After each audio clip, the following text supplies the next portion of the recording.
Hello everyone. Welcome to my teaching learning session. We continue with BPCC Unit 7 Introduction to Social Psychology. Unit 7 is devoted and dedicated to aggression. Aggression, as we spoke about, is a behavioral action to a stimuli. Speaking about aggression today nowadays comes in many forms that we see in children also. So there should be some ways that we should learn and know that there are some strategies to reduce aggression. Aggression can be a verbal form. Aggression can be a very proactive form also. So when we speak about aggression being proactive, behaviorally harming someone who is not receiving, not intending to receive any harm, that kind of aggression and that kind of harm is proactive. It can also be planned and done on people. It could also be in the form of bullying, cursing, name calling, labeling. So it is essential to make people understand and also let them through these strategies to reduce aggression. When we talk about strategies, we need to know one of the best way to reduce aggression and to talk about letting the aggression go is catharsis. Catharsis in a general day-to-day language is called venting out. The concept of catharsis is a normal basic model of representation where aggression is used at the right time. Aggression is not a way of life. Aggression is not something which is always prevailing in front of the child. So parents should try not to quarrel in front of the child, in presence of the child, which is already said. Good parenting is not to fight in front of children, not to say wrong things in front of children. Also, they should try to be, become best role models for their children, because I feel one of the most closest relation is of a caregiver.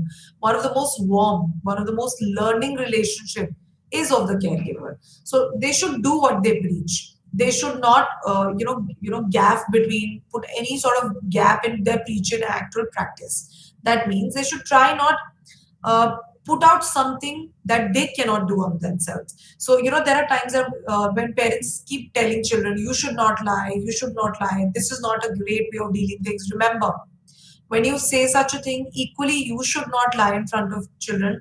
You should not present and be such role models that can be a problem to you.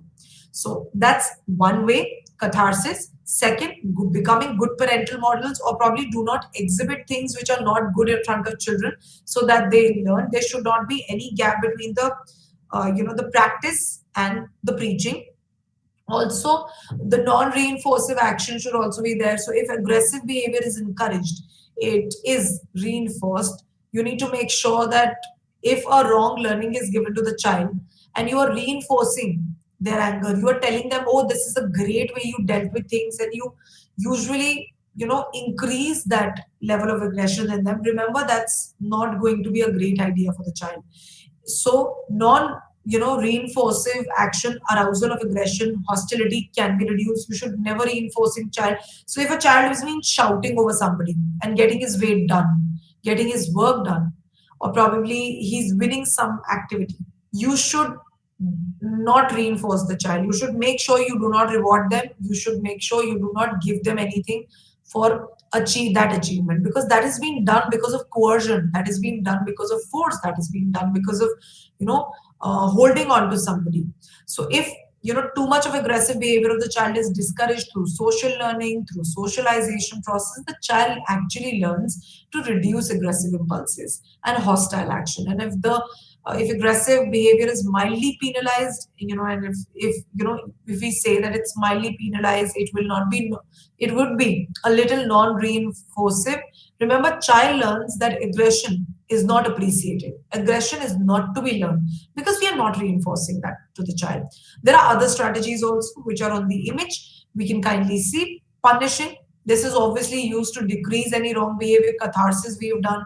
Cognitive intervention is for people who are having high defects, which is aggression is too high, and we have to overcome the cognitive defect. Exposure to non-aggressive models, training in social skills. Remember, we need to train children how to greet, meet, and not use aggression when they are meeting new people and expressing themselves.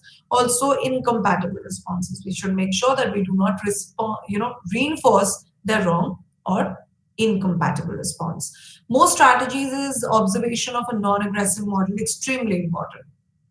We should make sure that we should try and make sure that children never observes aggressive children.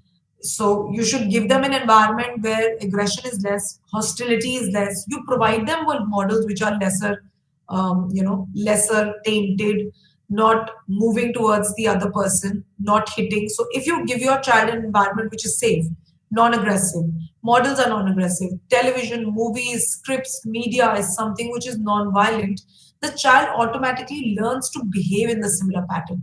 Child learns that aggression is not a way out. Child will learn that aggressive impulses will not make him do his activity or work. Also, I feel children learn to behave well if they have non-aggressive models. This is also researchers also support if children are given non-aggressive models, they become more patient, they become more kind and more giving to the others. And if you have children who are way too aggressive and they are having friends who are too aggressive, children tend to speak loudly, have impatience, they tend to be they tend to be very aggressive, they do not look on to other people, they do not wait for other people to finish their conversation, they want to impose themselves on other. This is how, if you have an aggressive model system for your child. So if you've left your child at an area where he or she is usually up to everything and he learns whatever is being shown to him, which is aggressive, violent, too much of video games. Remember, the child is obviously going to be very impulsive. The child is going to be also very aggressive. That is one. Another strategy, as we spoke about, is cognitive strategies. These work on the argument of aggressive thoughts and action to break down that cycle. So we usually get to know, we start from the covert thought, where it is starting from the cause, come to the effect, break down the effect, which is break down the covert expression. One of the simple form, but it reduces when the intention is not genuine. See, others are, it's like, being self-regulated. With time, when we make a person understand the entire cycle, we make them understand that what went wrong, what could have gone wrong. Remember, it gets easier to understand your problem. It gets easier to know that where is my aggression starting from, what is the cause, how can I inhibit and how can we control it. So our own behaviors get self-regulated. So cognitive strategies are one of those that will help you with that. Now let's come to how aggression is expressed in children and people nowadays. So aggression comes in many forms. We feel aggression is just that physically throwing yourself onto somebody or shouting loudly. No, aggression has some forms which are in the form of bullying also.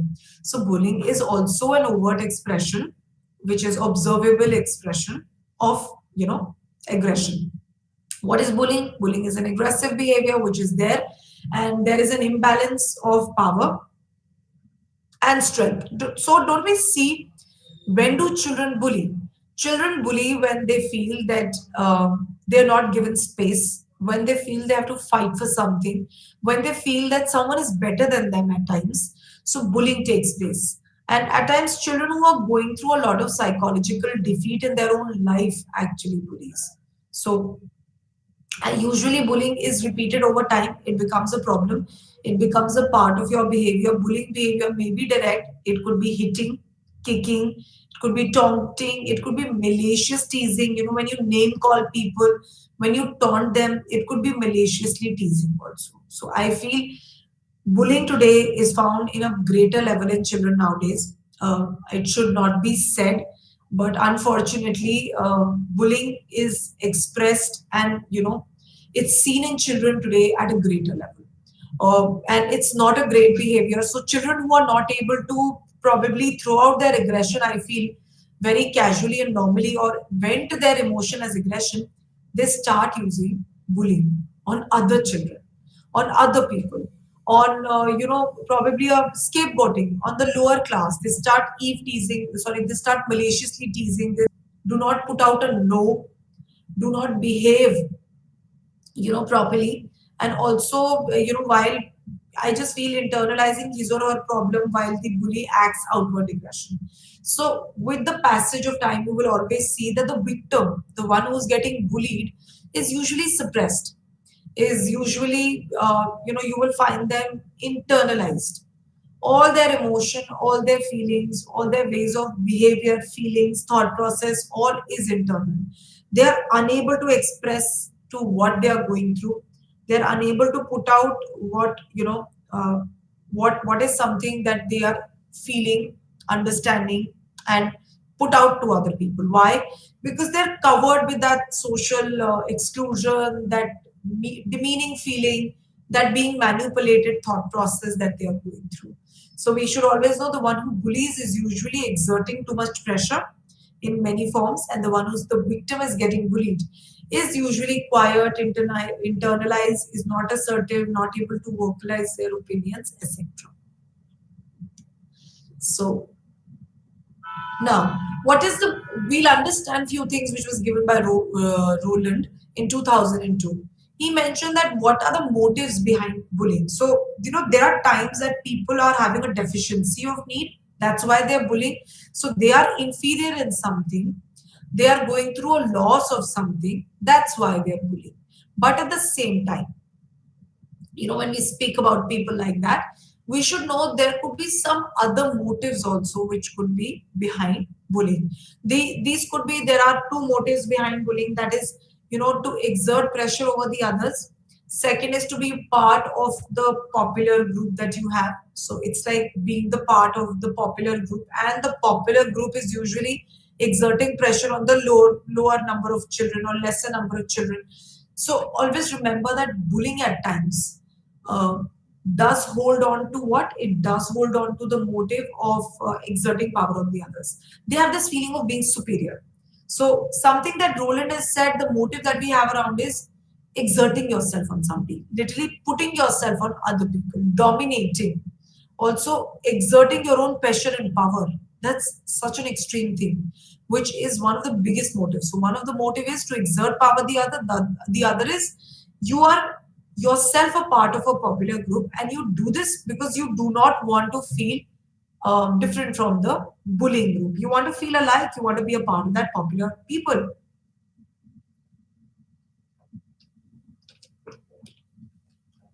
So that's two motives essentially why people bully. So speaking of that, moving ahead, can we reduce bullying? Like, we have ways of reducing aggression. Are there any other ways that we can reduce getting people bullied? Can we build them in such a manner that they do not get bullied? Can we support them in such a manner that bullying can reduce in such a way? First, we need to make sure to understand why these people are getting bullied. So remember, these people are getting bullied because there is a sense of low self-esteem. They do not value, judge themselves really well. You should know people who are getting bullied are not appreciating themselves. They are not, they do not give themselves the amount of credit, the amount of encouragement, and they do not acknowledge themselves at all. So it's like these people have low self-esteem. There might be some, people who are victims. They are feeling depressive. They have low moods. They have suicidal gestures also. They have these thoughts always coming in mind that they do not, they're not required in the society. And this is like a constant thought that these people have. They have this thing of not wanted by people, suicidal thoughts of I'm probably not asked and needed by somebody. What will I do living? Extreme low feeling, low self-esteem. Moreover, students are bullied, are twice as likely to suffer from health problems, as such as headaches, stomach issues, troubled stomach. Also, they bullying in the formative years is very harmful. So usually, if children are getting bullied at 8, 9, and 10, remember, you will find them being troubled. They will have stomach issues. They will also have headaches, constant headache. They will also not like to attend school. So this is something, as mental health advocates, we should always make sure, and when we are counseling children and we address children with problems and we find sudden change in their behavior, sudden missing from the classes, being absent from the classes, please make sure that you understand and relate to this fact. It could be a possibility that these children are getting bullied. They do not want to go to school. They do not want to be a part of the school premises. They do not like it in class. Remember, these children might be getting bullied. Also, we need to know that bullying in the formative years is very destructive.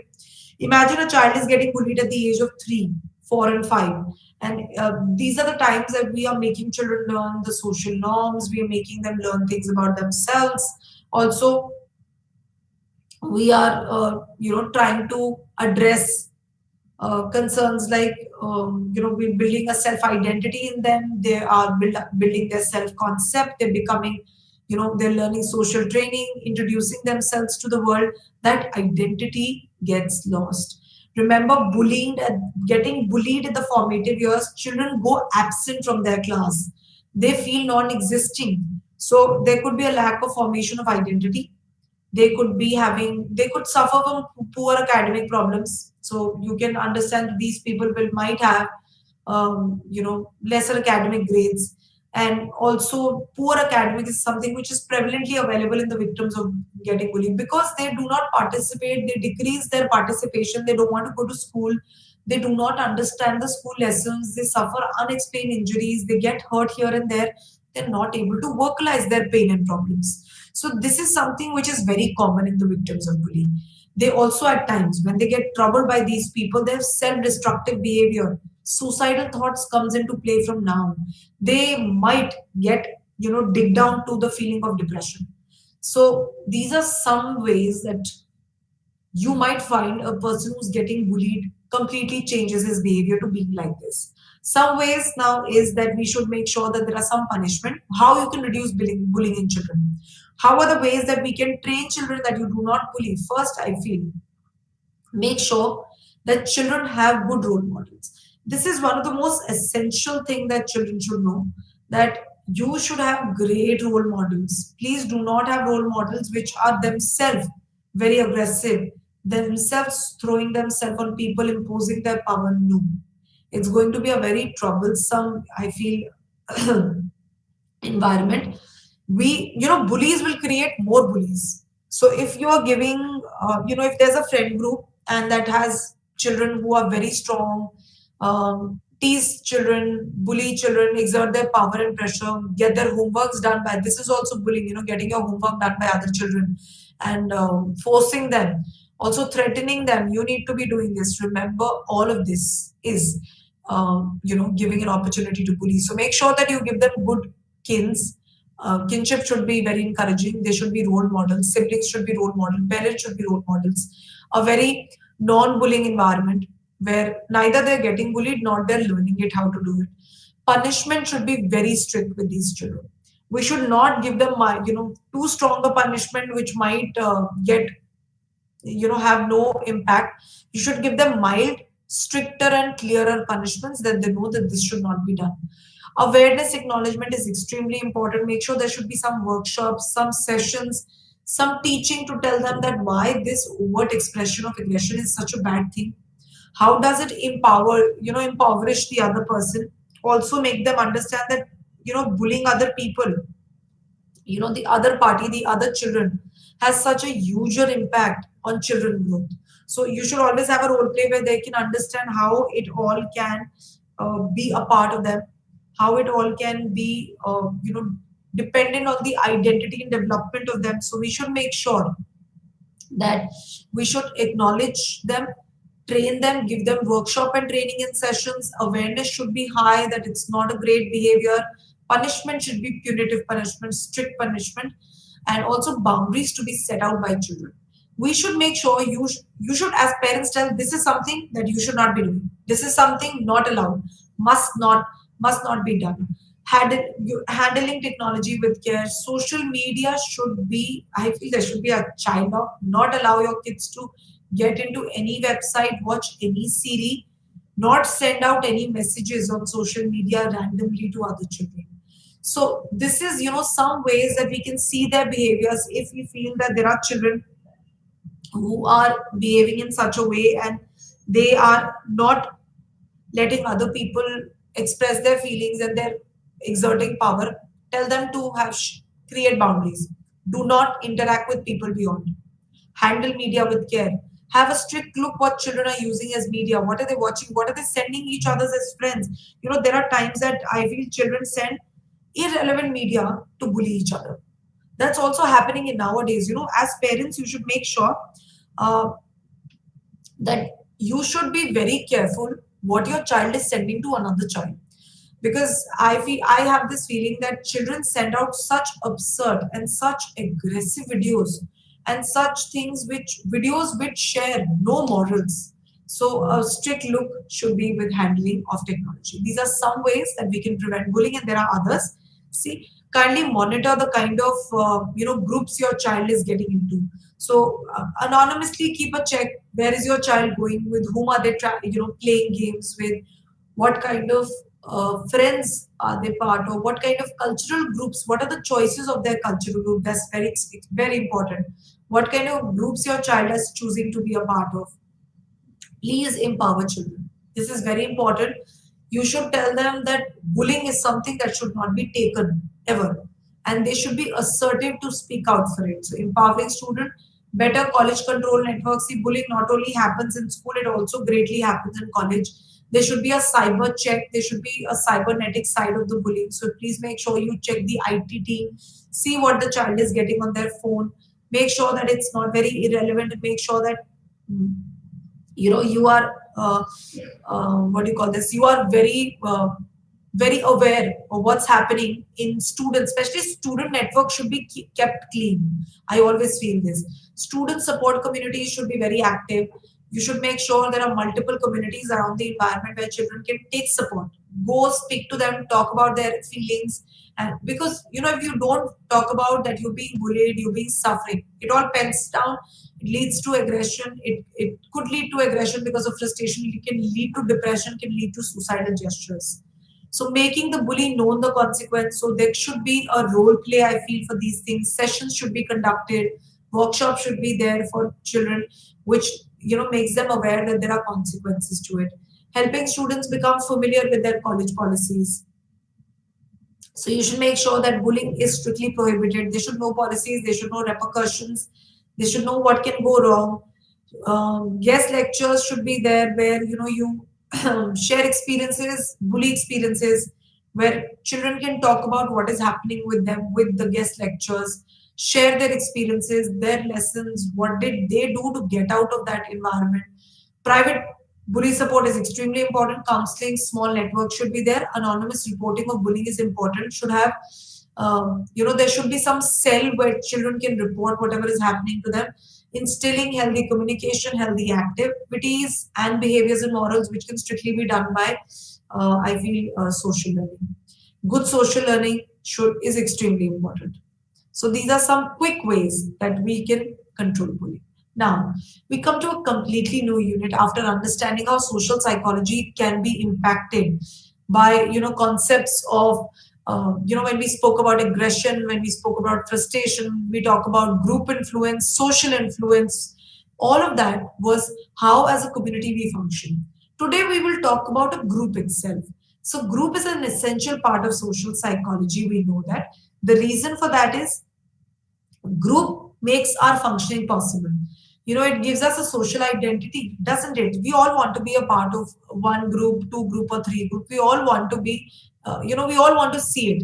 We all want to ourselves to be a part of something which is popular, holds common goals like us, reflects the kind of identity that we want to be a part of. So we start with Unit 8 now, which talks about group dynamics. In this block of four group dynamics, we talk about what are groups. Remember, groups are organized systems of two and more people working together with common goals and motives and interests. They come together to achieve a goal. They come together to achieve something which is common. And usually, it's a collection of people who interact with one another, accepts the rights and obligations of members who have a common identity. So, something that you will find common in groups are that they have similar interests, they have similar goals, they want to be a part of similar kind of identity. So the group is something which they want to probably become, they are, and it's an identity that they hold. So that's where social identity comes from. So groups are so important that they provide us with social identity in the world. Also, in other words, group refers to something which it's an organized system. Remember, it's not a scattered system. It's very organized. Groups are interdependent. Remember, one or the other members and different members in group perform and accomplish different tasks for a group. So you might be doing something, person B should be doing something, C should be doing something. All of this collectively, collectively comes down to forming of group and structured set of group and members within. And now, why do people want to join groups? There are so many things that comes into mind when we do want to join. First, I feel is a common goal. We want to achieve those goals. We want to be a part of the goal. We can look forward to why do we want to join group from the screen.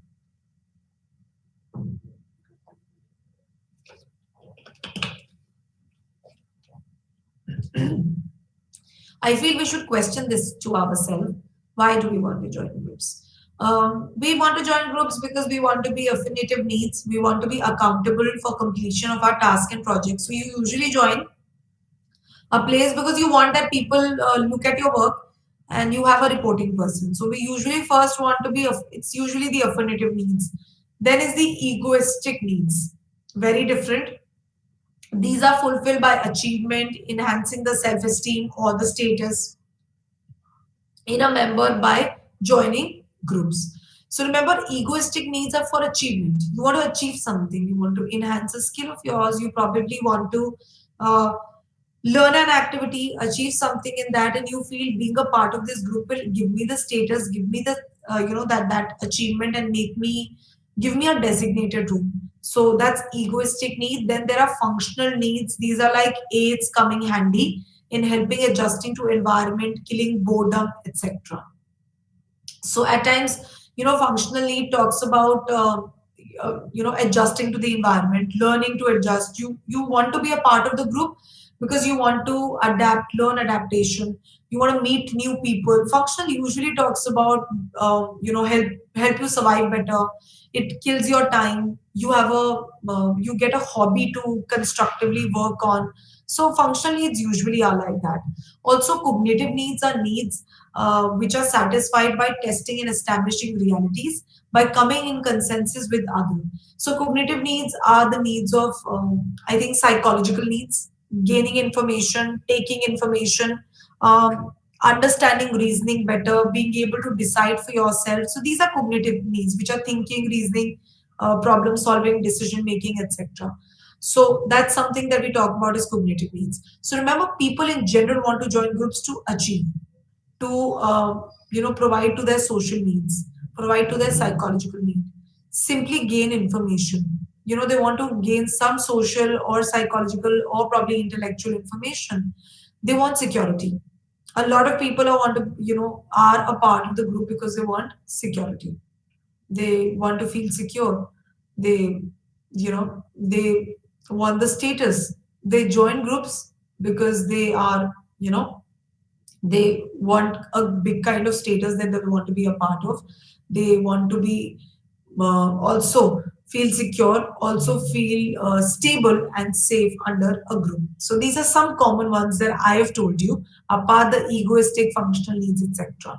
Now, let's understand the types of groups. Types of group talks about on the basis of perceived bond among group members and are two types. One is the common bond and one is the common identity. See, common bond group is one of those groups who join together because they're very bonded.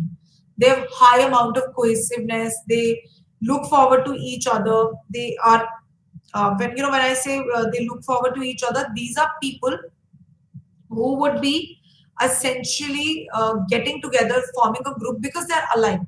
Like friends forming a cultural activity groups because they're highly bonded to one another. They're highly cohesive. So that's like perceived bond amongst the group members.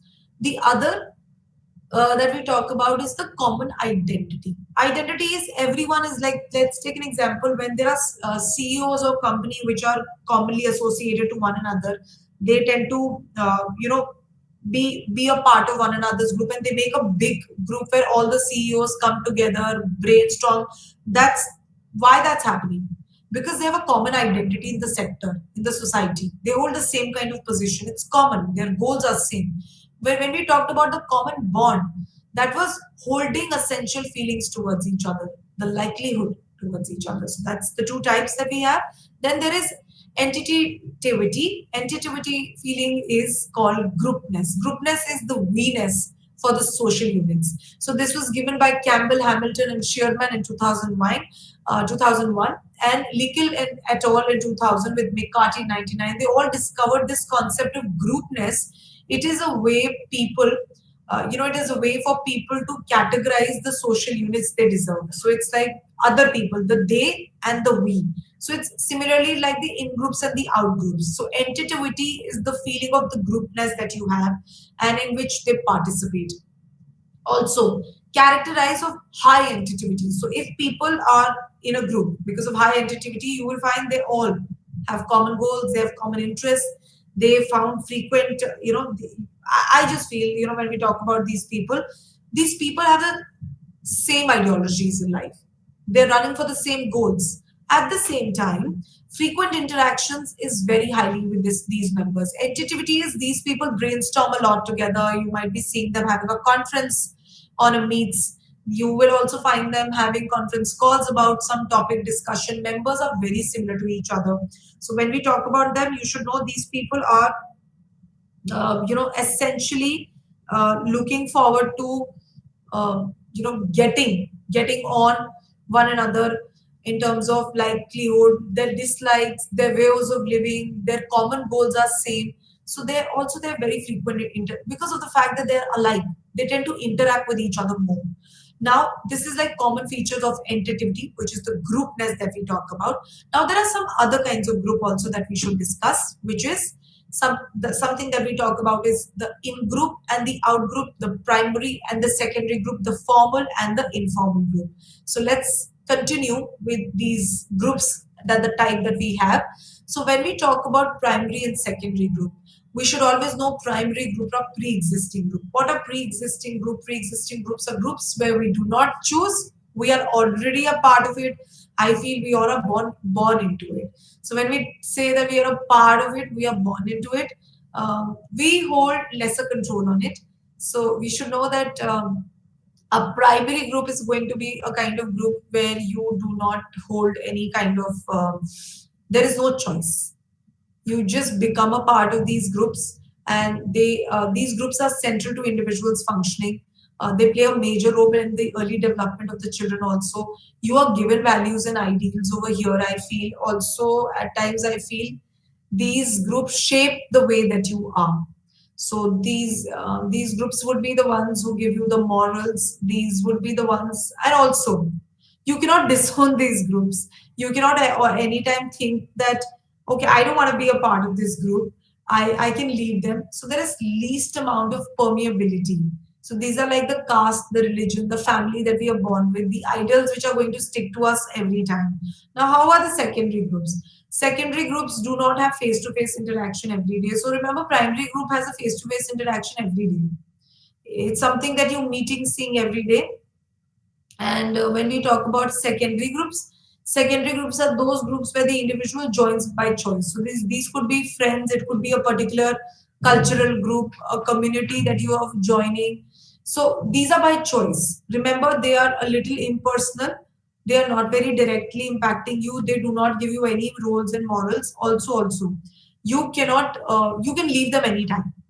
It's like as soon as you've joined it and you do not like the group, you can leave it. And there is lesser frequent interaction. So there's no greater interaction. You will not have too much interactions here happening with this kind of group. Now we come to something which is called the formal and informal group. So speaking of formal and informal group, you will find formal groups are ones which are marked by rules, regulation, structure, norms. Also, at some time, you will find that formal groups are very standardized. They have proper functioning, they have a time schedule, they have stated rules publicly. So always remember, formal groups usually have stated rules and they have public related rules that we have. So we do not, we do not jump into anything easily here. So you might have to pass an interview and be a part of the formal group. You might have a criteria of formal groups. Whereas in informal groups are lighter, like the term suggests. The entry to them would be easier. They do not have any sort of Rule regulation, it might be built on kindness, friendship, like it could be a friend circle, not based on any rule. It's just common friendship, common people, alliances that get in together. So whereas in formal group, the rules and norms are explicitly stated. It is stated on a bigger level. So that's formal and informal group. Then the last and the most easiest one that we talk about is in group and out group. In groups are ones which we consider that we are a part of. So if you're a part of a in group and we say I like my group a lot and my group is something which caters to XYZ and I'm closest to this, I am better as a group, and you talk about the outer group as they are not as good as us, we are better people.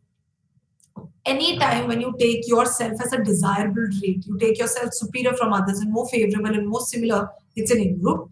Find yourself different from others, usually find themselves inferior, remember that's going to be out group. So these are three kinds of groups that we talked about, which is primary, secondary, formal, informal, in group and out group. Very popular, something which is commonly found and something which I feel everyone, is aware of. Now when the group starts talking, what is the first thing that is formed? It's called the group structure.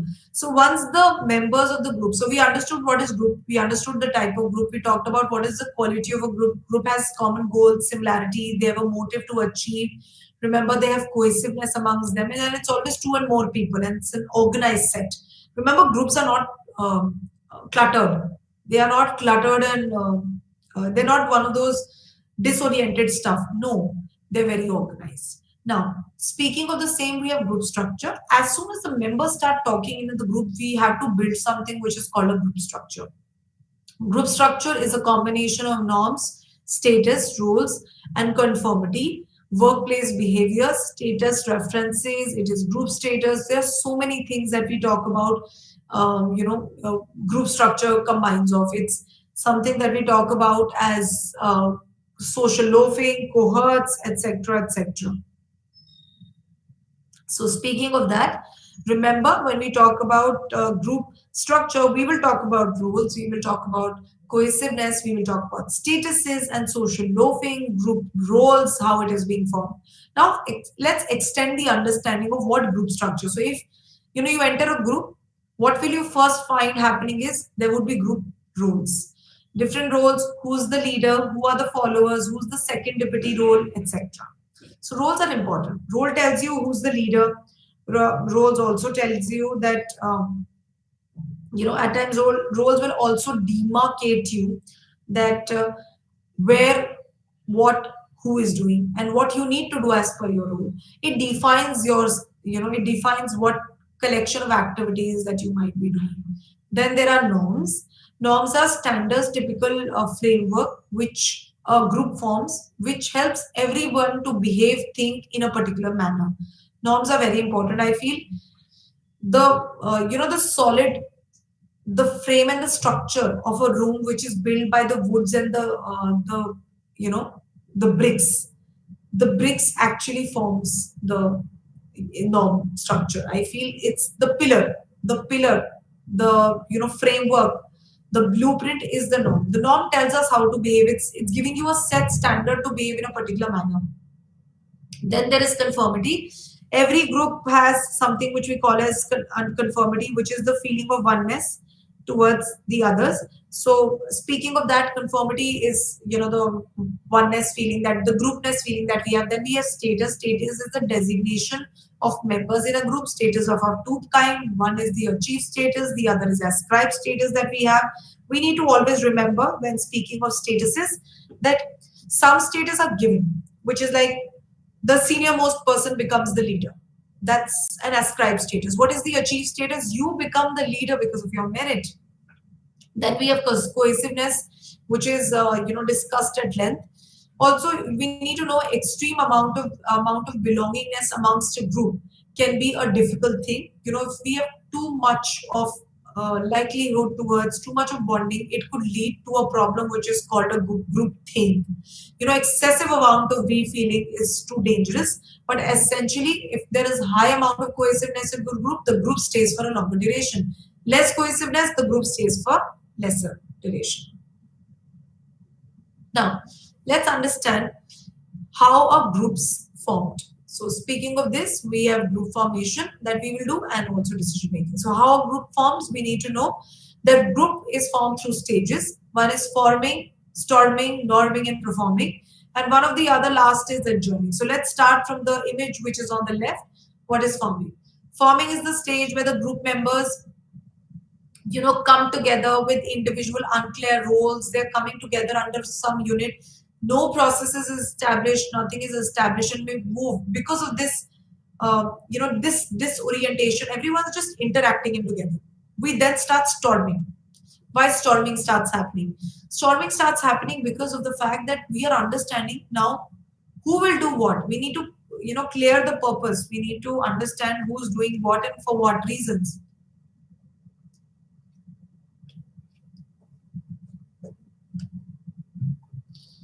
Also, we need to understand, we need to make sure what is the purpose. Who will become the leader? Who will become the follower? Who's the second person? It will also make us understand when we talk about storming. Storming will also, help us juggle. It will make you fight. Storming is like the term. It will make you fight.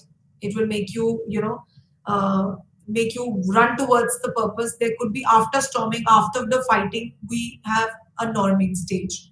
What is the norming stage? Like the term suggested, the group member finalize various norms. So now the norms are being formed. Now the strategies are being formed. Relationships are well understood. Now we make rules. Who does what? Who becomes the leader? Who's having what role? We start building the structure. Once the structure is built, the group is very organized. Now the group is ready to function. Once the rule has norms of, like I'll give you an example after we finish, which is adjourn, which is performing. Team is committed, leaders are there, roles are done, focus is there, goal is needs to be achieved.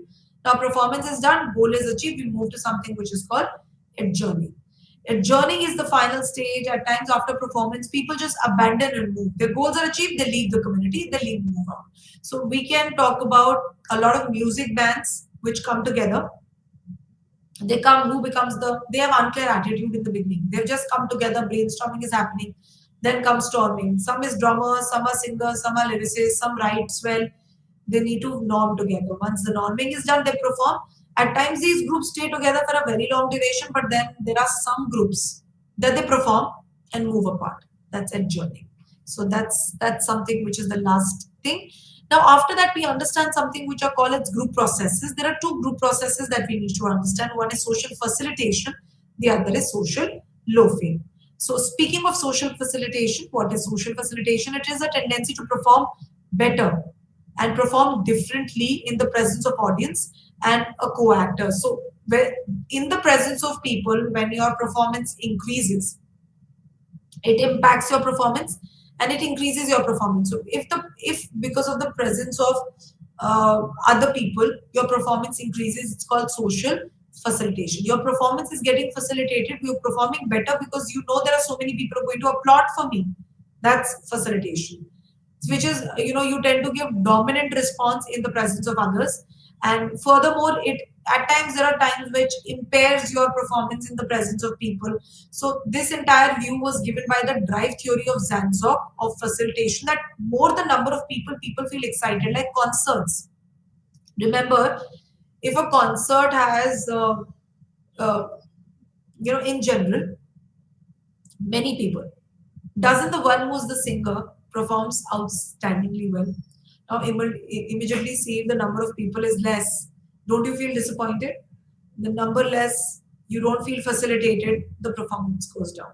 So social facilitation fails to occur when the performer does not pay attention to other persons who are present. If the person is distracted, if the person he has a divided attention, does not know, or it's a cognitive overload. The person has to perform, he already has a lot of tension. Facilitation will not happen. The next that we talk about is in the presence of people in the group when your performance goes down. When you are not able to perform, that's called social loafing. Why does that happen? We'll even discuss that. Let's know the difference first. Facilitation is a social phenomena. Presence of people accelerates your performance. Social loafing is a phenomena. Presence of people. Usually, when there are large number of people, some people will exert less effort that leads to social loafing. Also, social loafing talks about has a positive impact on performance or engagement in a particular task, and that talks loafing talks about impact negatively. It's a negative approach. So, social facilitation is a person's familiarity with the task is good. They're not distracted. They know they need to come and perform well. Facilitation happens. Loafing is when the co-workers are unaware. The co-workers have the meaninglessness feeling. They feel other people are working. I am not being appreciated. Or why do I need to work? Let it just go. That's called social loafing. That's the reason social loafing also occurs at times. Now, there are some observed phenomena which is found that why social loafing occurs. Social loafing occurs when people feel that they are not assessed well, and also when there are too many people, there is divided attention. So diffusion of responsibility happens. People feel that I will not able like there are so many people here. Why do I need to work? Why do I need to put out so much? So here it is like social loafing will occur because they feel I am not being evaluated. Other people will do. My work is not essential. So it leads to loafing. Also, what to do to reduce social loafing? Please increase the credit to individual effort. We need to make people committed to their work performance. We need to make sure there are rewards and reinforcement after the performance. And we need to evaluate each member's performance. That's extremely important, I feel. That's how you can reduce it. Also, there is a concept called de-individualization, which is a psychological state characterized by reduced self-awareness and identity brought on by external condition as by an anonymous member of a large crowd. De-individualization also leads to greater obedience. When you lack an identity, you don't speak for yourself. You just do what is being told. So it's like a norm of the crowd. You walk according to the norm of the crowd. Shepherd thought that we have. Also, there's a special concept of hooliganism, which is hooliganism, which is obviously which we talk about hoolies and hooligans that we talk about, where it's a concept which has come from a fan club, soccer fan club displayed extremely wide and unsocial behavior in the matches involving a specific team. So that's also some activities that happens in groups. Now, after groups, after understanding that we have concepts of group thinking, we have concepts of types of group and how a group is formed, we need to understand some group decision making things, which are two. One is group think, the other is group polarization. When we talk about group think, remember group think is something that is happening because of highly cohesive nature of group members towards us, and it leads to uncritical disastrous decisions. Group polarization, on the other end, is completely different. So, group polarization is a concept that you will find that we tend to make polar end decisions because we are together. So, when we are together, we are like minded people. We just feel that people are similar to us. We just feel that, we have these similar kind of feelings. And this allows us, when we have these similar kind of feelings, this allows us to make decisions which are extreme, very extreme headed decisions. And they are not wrong decisions, but they are very extreme decisions. The reason for polarization is bandwagon effect. Like-minded validating each other. At times, some people getting capital punishment for a robbery, I feel is maybe group polarization. Like-minded judges sitting together and giving it. So it's like it's something which we talk about as group polarization is extreme decision making. Group think is as we talk about cohesiveness leading to disastrous decision making. Now we will start with a new concept today and complete our class, which will talk about cooperation and competition, which will complete our understanding of how it is important. When we are together, there are two things that always comes on our head, always function when we are performing. One is cooperation, the other is competition. Cooperation is what? Cooperation is behaviors of doing things together, attaining a goal of working together. So it's like I will help you in need, and competition is completely opposite. It is trying to excel in your own behavior and performance and simultaneously hindering other people's performance. Whereas cooperation is achieving a goal holding everyone together. So that's something which is cooperation. Now, cooperative goals of a group, such as the groups achieve them together. The group has a cooperative goal, which means the group has a goal which is going to be together. Competitive goals of a groups are individual goals that individuals will achieve together. They will work towards it together. So that's something that we talk about is in terms of cooperative and goals of cooperation and goals of competition. Competition would be always individual goals. Cooperate and cooperative would be always together goals, common goals. So cooperation will always talk about goals which are going together, and competitive goals would be goals that are individually going together. So that's something that we talk about is cooperative and competitive goals. What are determinants of competition and cooperation? Why does this happen? See, at times cooperation might take place because you are rewarded collectively, and competition also might take place because of that.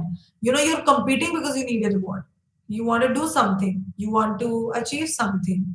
So that's something that we talk about as competition.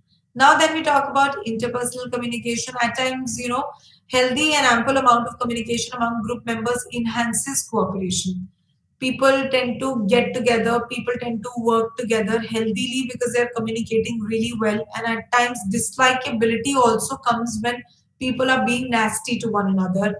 They are not appreciating, not respecting the other. So, equally, at times, wrong interpersonal skills utilized can lead to competition.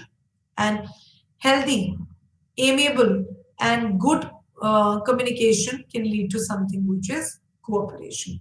Then we come to the last that we have, which is reciprocity. That can also be a reason that we are competing or cooperating.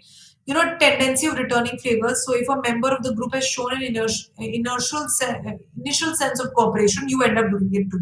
This is similar for competition. If someone has like thrown something bad on you in terms of their work log, you end up doing the same to them. That's competition. You want to hinder their goal because they have been competitive with you in the similar pattern. So, three determinants that we have is reward structure, interpersonal communication, and reciprocity that we have. Today, we discussed contents of group dynamics and we started with something which was group formation and how groups are formed, the types of group, determinants of group, what are the different facilities and processes of group, and the two concepts of cooperation and competition. This completed with us with Unit 7 today of BPC 1322 and Unit 8 that we started with group dynamics.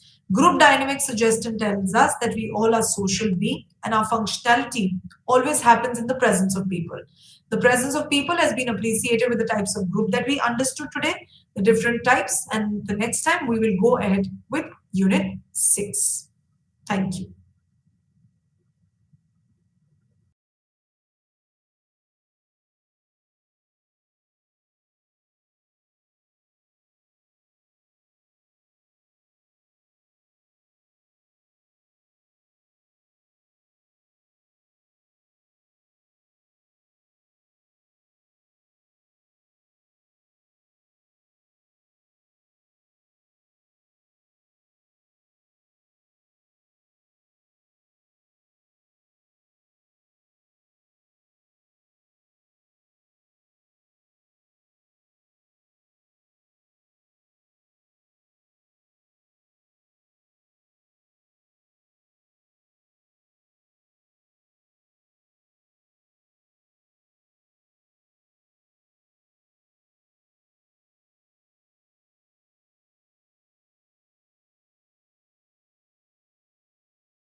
మీ అందరికీ శుభోదయం. నా పేరు doctor Abbas. ఈరోజు మనము స్త్రీవాద దృక్కోణాలు మరియు అభివృద్ధి అనే అంశంపై మనం చాలా సుదీర్ఘమైనటువంటి చర్చ చేయబోతున్నాం. మనందరికీ తెలుసు, అభివృద్ధి అనే పదము ప్రతి మనిషి పల్లెటూరు నుంచి మొదలు పెట్టుకుంటే పట్టణాలు, సిటీలు, పెద్ద పెద్ద నగరాలలో ఒక బజ్ వర్డ్గా మారిపోయింది. బజ్ వర్డ్ అంటే అది ప్రతినిత్యం అనునిత్యం మనం మాట్లాడుకునే పదంగా మారిపోయింది. అభివృద్ధి అంటే అది ఏంటి, దానికి అభివృద్ధి అనే పదం ఎక్కడి నుంచి పుట్టింది, ఆ తర్వాత దానికి ప్రగతి అనే పదానికి గల తేడా ఏంటి, అదేవిధంగా వృద్ధి అనే పదానికి గల తేడా ఏంటి, ఈ మూడు పదాలకు గల తేడా ఏంటి, అభివృద్ధి, వృద్ధి మరియు ప్రగతి అనే పదాలకు గల తేడా ఏంటి, దీని మీద స్త్రీల విమర్శలు ఏంటి, అంటే అభివృద్ధి అనే దాంట్లో మగవాళ్ళేనా లేకుంటే ఆడవాళ్ళు కూడా కలిసి ఉన్నారా, ఇట్లాంటి అంశాల మీద మొత్తంగా మనం ఈరోజు పాఠాన్ని తెలుసుకుంటాం. మనందరికీ తెలుసు, ఈ యొక్క స్త్రీవాదం అనేది ఇప్పటి నుంచే కాదు, అది మొదటి నుంచే ఉంది. అది మనకు రామాయణ మహాభారతాల నుంచి మొదలు పెట్టుకుంటే పురాణం, బైబిలు, ఇవన్నీ నుంచి చూస్తే కూడా మొదటి నుంచి కూడా మనకు స్త్రీవాద దృక్కోణాలు అనేటివి భూమి పుట్టిన కాంచి, యాడమ్ అండ్ ఈవ్ కాంచి తీసుకుంటే మనకు స్త్రీవాద దృక్కోణాలు అనేటివి చాలా స్పష్టంగా అవపడుతుంది. మనకు సాహిత్యపరమైనటువంటి ఏదైనా కానివ్వండి, సినిమాలే కానివ్వండి, జీవితమే కానివ్వండి, లేకపోతే ఆర్థిక పరమైన విషయాలే కానివ్వండి, కుటుంబమే కానివ్వండి, ప్రతి విషయంలోనూ కూడా స్త్రీవాద దృక్కోణాలు అనేటివి మనకు చాలా స్పష్టంగా అవపడతాయి.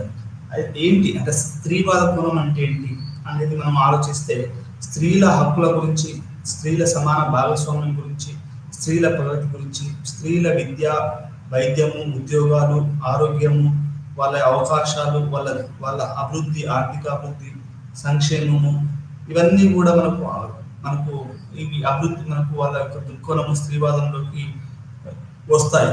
మీరందరూ చాలా మంది స్త్రీవాదం చదివి ఉంటారు. మనకు మల్లాది, మన తెలుగు సమాజంలో అయితే మల్లాది సుబ్బమ్మ కానివ్వండి, ఓల్గా కానివ్వండి, ఇప్పుడు వస్తున్నటువంటి నస్రీన్ ఖాన్ కానివ్వండి, లేకపోతే జూపాక సుభద్ర, ఆ తర్వాత చాలా మంది దళిత కవయిత్రులు, లేకపోతే మనకు చెన్నైలో కనుక చూస్తే ఒక లేడీ ఉంది. ఆ పేరు ఏం పేరు అంటే, ఆమె కరుకొని భామ కరుకు, నస్రీన్ అని ఇంకొక అమ్మాయి, చెన్నైలో ఇంకొక ఆమె నజ్మా అని. ఇట్లా మనకు స్త్రీవాద దృక్కోణాలు అనేటివి ఈరోజు దళిత స్త్రీలు, మహిళలు, గిరిజన స్త్రీలు, చాలా మంది గిరిజన కవయిత్రులు, కవులు, ఇట్లా చాలా మంది స్త్రీలు, అంటే అది కవిత్వమే కానివ్వండి, అది సాహిత్యమే కానివ్వండి, అది చదివే కానివ్వండి, అది అభివృద్ధి కానివ్వండి, అది కుటుంబమే కానివ్వండి, అది ఏదైనా కానీ ఈరోజు స్త్రీవాద దృక్పథం అనేది చాలా చాలా ప్రబలంగా ముందుకు వస్తున్నది. రాజకీయ అంటే అది మొత్తం సమాజం యొక్క నిర్వచనాన్ని, అభివృద్ధి యొక్క నిర్వచనాన్ని యొక్క స్త్రీవాదం అనే కోణం అనేది మారుస్తుంది అని మనం చెప్పుకోవచ్చు. ఎందుకంటే అభివృద్ధి అనేది ఒక బజ్ వర్డ్ ఎప్పుడైతే ఉందో దానికి తగ్గటువంటి విమర్శ కూడా చాలా చాలా ఉంది.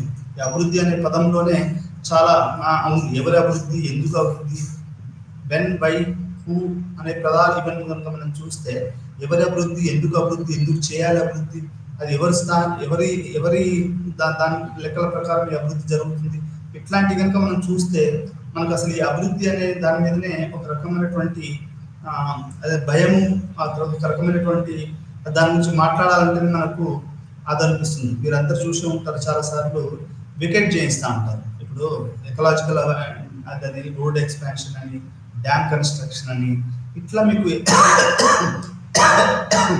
లేకుంటే మైనింగ్ అని, లేకుంటే ఇంకా రివర్ ఫ్రంట్ అని, క్లీనింగ్ అని, స్వచ్ఛ భారత్ అని, ఇట్లా కనుక మనం చూస్తే మనకు మొత్తం ఈ యొక్క స్త్రీవాదంతో కనుక మనం చూస్తే ఈ మొత్తం కూడా ఈ మైగ్రేషన్, ఆ తర్వాత డెవలప్మెంట్, ఇవన్నీ కూడా అది యాంటీ జెండర్గా ఉన్నాయి అనేది ఎటువంటి మనకు సందేహం లేదు. అంటే ఇవి స్త్రీలకి, స్త్రీ యొక్క స్వేచ్ఛకి, స్త్రీ యొక్క అభివృద్ధికి అంతగా అనుకూలంగా లేవు.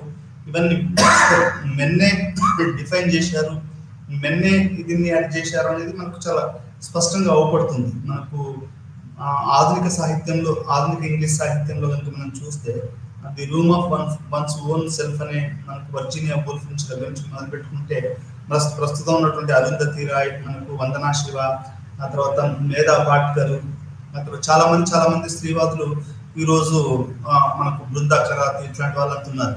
అంటే రైట్ వింగ్ లో కూడా ఉన్నారు. అదేంటంటే మనకు వాళ్ళు కూడా స్త్రీవాదం మాట్లాడతారు, కానీ అది వాళ్ళు తమ యొక్క ట్రెడిషన్ గురించి మాట్లాడతారు. సరే, ఈ యొక్క స్త్రీవాదంలో ఎట్లాంటి రకరకాల కోణాలు అనేది మనం పక్కన పెడితే, స్త్రీవాదము మరియు అభివృద్ధి అనే అంశం కనుక మనం తీసుకుంటే, అభివృద్ధి అనేది అది మూడో ప్రపంచ అభివృద్ధి కావచ్చు, లేకుంటే వైద్య అభివృద్ధి కావచ్చు, విద్యా అభివృద్ధి కావచ్చు, వైజ్ఞానిక అభివృద్ధి కావచ్చు, సైన్సే కావచ్చు, టెక్నాలజీ కావచ్చు, మ్యాథమెటిక్సే కావచ్చు, సైన్సెస్ కావచ్చు, ఇవన్నీ కూడా ఈ అభివృద్ధి అనేది మనం కనుక చూస్తే దాన్ని కనుక మనం ఆపరేషన్ లాగా చేసి అభివృద్ధి అనే పదాన్ని మనం కనుక ఒక దాన్ని ఏమంటారు ఆపరేషన్ చేస్తే దాంట్లో ఏమేమి బయటకు వస్తాయి అంటే చాలా చాలా విషయాలు అది అది మగవాళ్ళ అభివృద్ధి అయినా ఆడవాళ్ళ ఆ అభివృద్ధి అనేది మగవాళ్ళకి సంబంధించేనా, ఆడవాళ్ళ అభివృద్ధి కాకూడదా, ఎంతమంది సైన్స్ అండ్ టెక్నాలజీ ఆడవాళ్ళు ఉన్నారు, ఎంతమంది ఆడవాళ్ళు వివిధ రంగాలలో ఉన్నారు అనేది మనం చూస్తే అది చాలా మనకు విభ్రాంతి కల్పించే విషయాలు మనకు బయటకు వస్తాయి. ఇప్పుడు మనము ఫ్లైఓవర్లలో వస్తామండి, మీరు నాకు తెలిసి దాన్ని కనుక గమనిస్తే ఫ్లైఓవర్లు కానీ రోడ్లు కానీ లేకపోతే నిర్మాణాలు చేసేటప్పుడు దాంట్లో స్త్రీల యొక్క దాంట్లో వాళ్ళ భాగస్వామ్యం అధికంగా ఉంటుంది. స్త్రీల యొక్క భాగస్వామ్యం అనేది ఒక లేబర్లోనైనా మరి దాని యొక్క ఫలాలు అనుభవించడంలో ఉండకూడదా. అదేవిధంగా మీరు వ్యవసాయాన్ని కనుక చూస్తే ఇప్పుడు చాలా మంది మగ అబ్బాయిలు ఏం చేస్తున్నారు, ఊర్లలో పెట్టి 10th క్లాస్ కాగానే వాడు చదువుకుంటాడు. మనకు ఈ జెండర్ బయాస్ అనేది మొదటి నుంచే సమాజంలో ఉంది. అబ్బాయి అయితే చాలు, మాకు అన్ని సమస్యలు దూరం అయితే అనే ఆలోచన తల్లిదండ్రులకు చాలా ఉంది. ఇప్పుడు మారుతా ఉంది. అంటే ఆ బయాస్ అనేది ఆడపిల్ల అయినా మగపిల్ల అయినా ఒకటే అనే విషయం అనేది ఇప్పుడు వస్తుంది. కానీ నా చిన్నతనంలో అబ్బాయి అనేది ఒక స్ట్రాంగ్ అది ఉండేది. మీకు ఒక ఉదాహరణ చెప్తాను. ఒక ముడ్సు కొమ్మాలు అనే అతనికి ఆల్రెడీ 2 ఆడపిల్లలు ఉన్నారు. ఒక అబ్బాయి గురించి చూస్తున్నారు. మూడో కాన్పుగా అబ్బాయి పుట్టాడు. కాకపోతే ఏంటంటే కొంచెం హెల్త్ ప్రాబ్లమ్స్తో పుట్టాడు.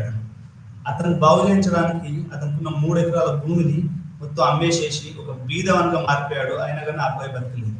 అంటే నేను ఎందుకు చెప్తున్నాను ఈ ఉదాహరణ అంటే స్ట్రాంగ్ సన్ సిండ్రోమ్ అనేది ఉంది. అంటే సమాజంలో వారి యొక్క అబ్బాయి కావాలనే ఒక ప్రత్యేకమైనటువంటి కోరిక అది రకరకాల కారణాల వల్ల ఉంది. అది ఈ మధ్యలోనే పోతుంది. ఆడపిల్లైనా మగపిల్లైనా ఒకటే. అంటే ఇంత స్ట్రాంగ్ ప్రిఫరెన్స్ ఫర్ మేల్ అనేది ఉంటుంది. ఇట్లాంటి ఒక మనకు స్త్రీ వివక్ష కూడినటువంటి సమాజంలో మనం బయటకు వచ్చాం. అది మనలో కూడా మగవాళ్ళలో కూడా చాలా చాలా బయాసెస్ ఉంటాయండి. మనం దాన్ని యాక్సెప్ట్ చేయడానికి, దాన్ని జీర్ణించుకోవడానికి, మన తప్పుల్ని, మన పురుషాధికారాన్ని తగ్గించుకొని అంటే సమానంగా చేయడం అనేది దానికి చాలా టైం పడుతుంది. ఎందుకంటే మనకున్న సమాజం కానీ, సినిమాలు కానీ, చదువులు కానీ ఇవన్నీ కూడా మనిషిని, హీరోని ఒక పురుషాధిక్య సమాజంగా మలచడానికి ట్రై చేసేది తప్ప అవి ఎప్పుడు కూడా స్త్రీవాదము, ఈ సమాన హక్కులు లేకుంటే వీటి మీద ఎప్పుడు కూడా మనకు సివిల్ సొసైటీలో, పౌర సమాజంలో చాలా తక్కువ అదే జరిగి ఉండొచ్చు. ఐఏఎస్ తీసుకోండి, ఐపీఎస్ తీసుకోండి, పొలిటీషియన్, ఎమ్మెల్యేలు తీసుకోండి, మంత్రులు, ముఖ్యమంత్రులు, అడ్మినిస్ట్రేటర్స్, ప్రొఫెసర్స్, యూనివర్సిటీలు ఇవంతా కూడా మగవాళ్ళు. ఒక 70% వరకు మగవాళ్ళే ఉన్నారు, 30% వరకు ఆడవాళ్ళు ఉన్నారు. అంటే మనం అర్థం చేసుకోవచ్చు. అంటే అభివృద్ధిలో అనేది మనకి ఏ రకమైనటువంటి వివక్షత ఉంది అనేది మనం ఇక్కడ అర్థం చేసుకోవచ్చు. సరే, ఇదంతా ఇప్పుడు ప్రస్తుతం జరుగుతున్నటువంటి సినిమా డైరెక్టర్లు, లిరిసిస్టులు, పోయట్స్, మ్యూజిషియన్స్, సింగర్స్ ఇట్లా చాలా మంది తీసుకున్నా కానీ అసలు కొన్ని రంగాలు అయితే ఇప్పటికీ ఆడవాళ్ళు ప్రవేశం లేని రంగాలు కూడా ఉన్నాయని చెప్పచ్చు. మ్యూజిక్ డైరెక్టర్స్ అదే ఇళయరాజా, అదే రెహమాన్ ఉన్నారు తప్ప మనకు ఎందుకు శ్రీలేఖ అని ఒక అమ్మాయి ఉండేది, దాసరి నారాయణ. అసలు ఆ అమ్మాయి ఇప్పుడు పత్తాకు లేదు. అంటే నేను చెప్పేది ఏంటంటే ప్రతి రంగంలోనూ కూడా ఈ పురుషాధిక్యత అనేది ఎక్కువగా ఉంది.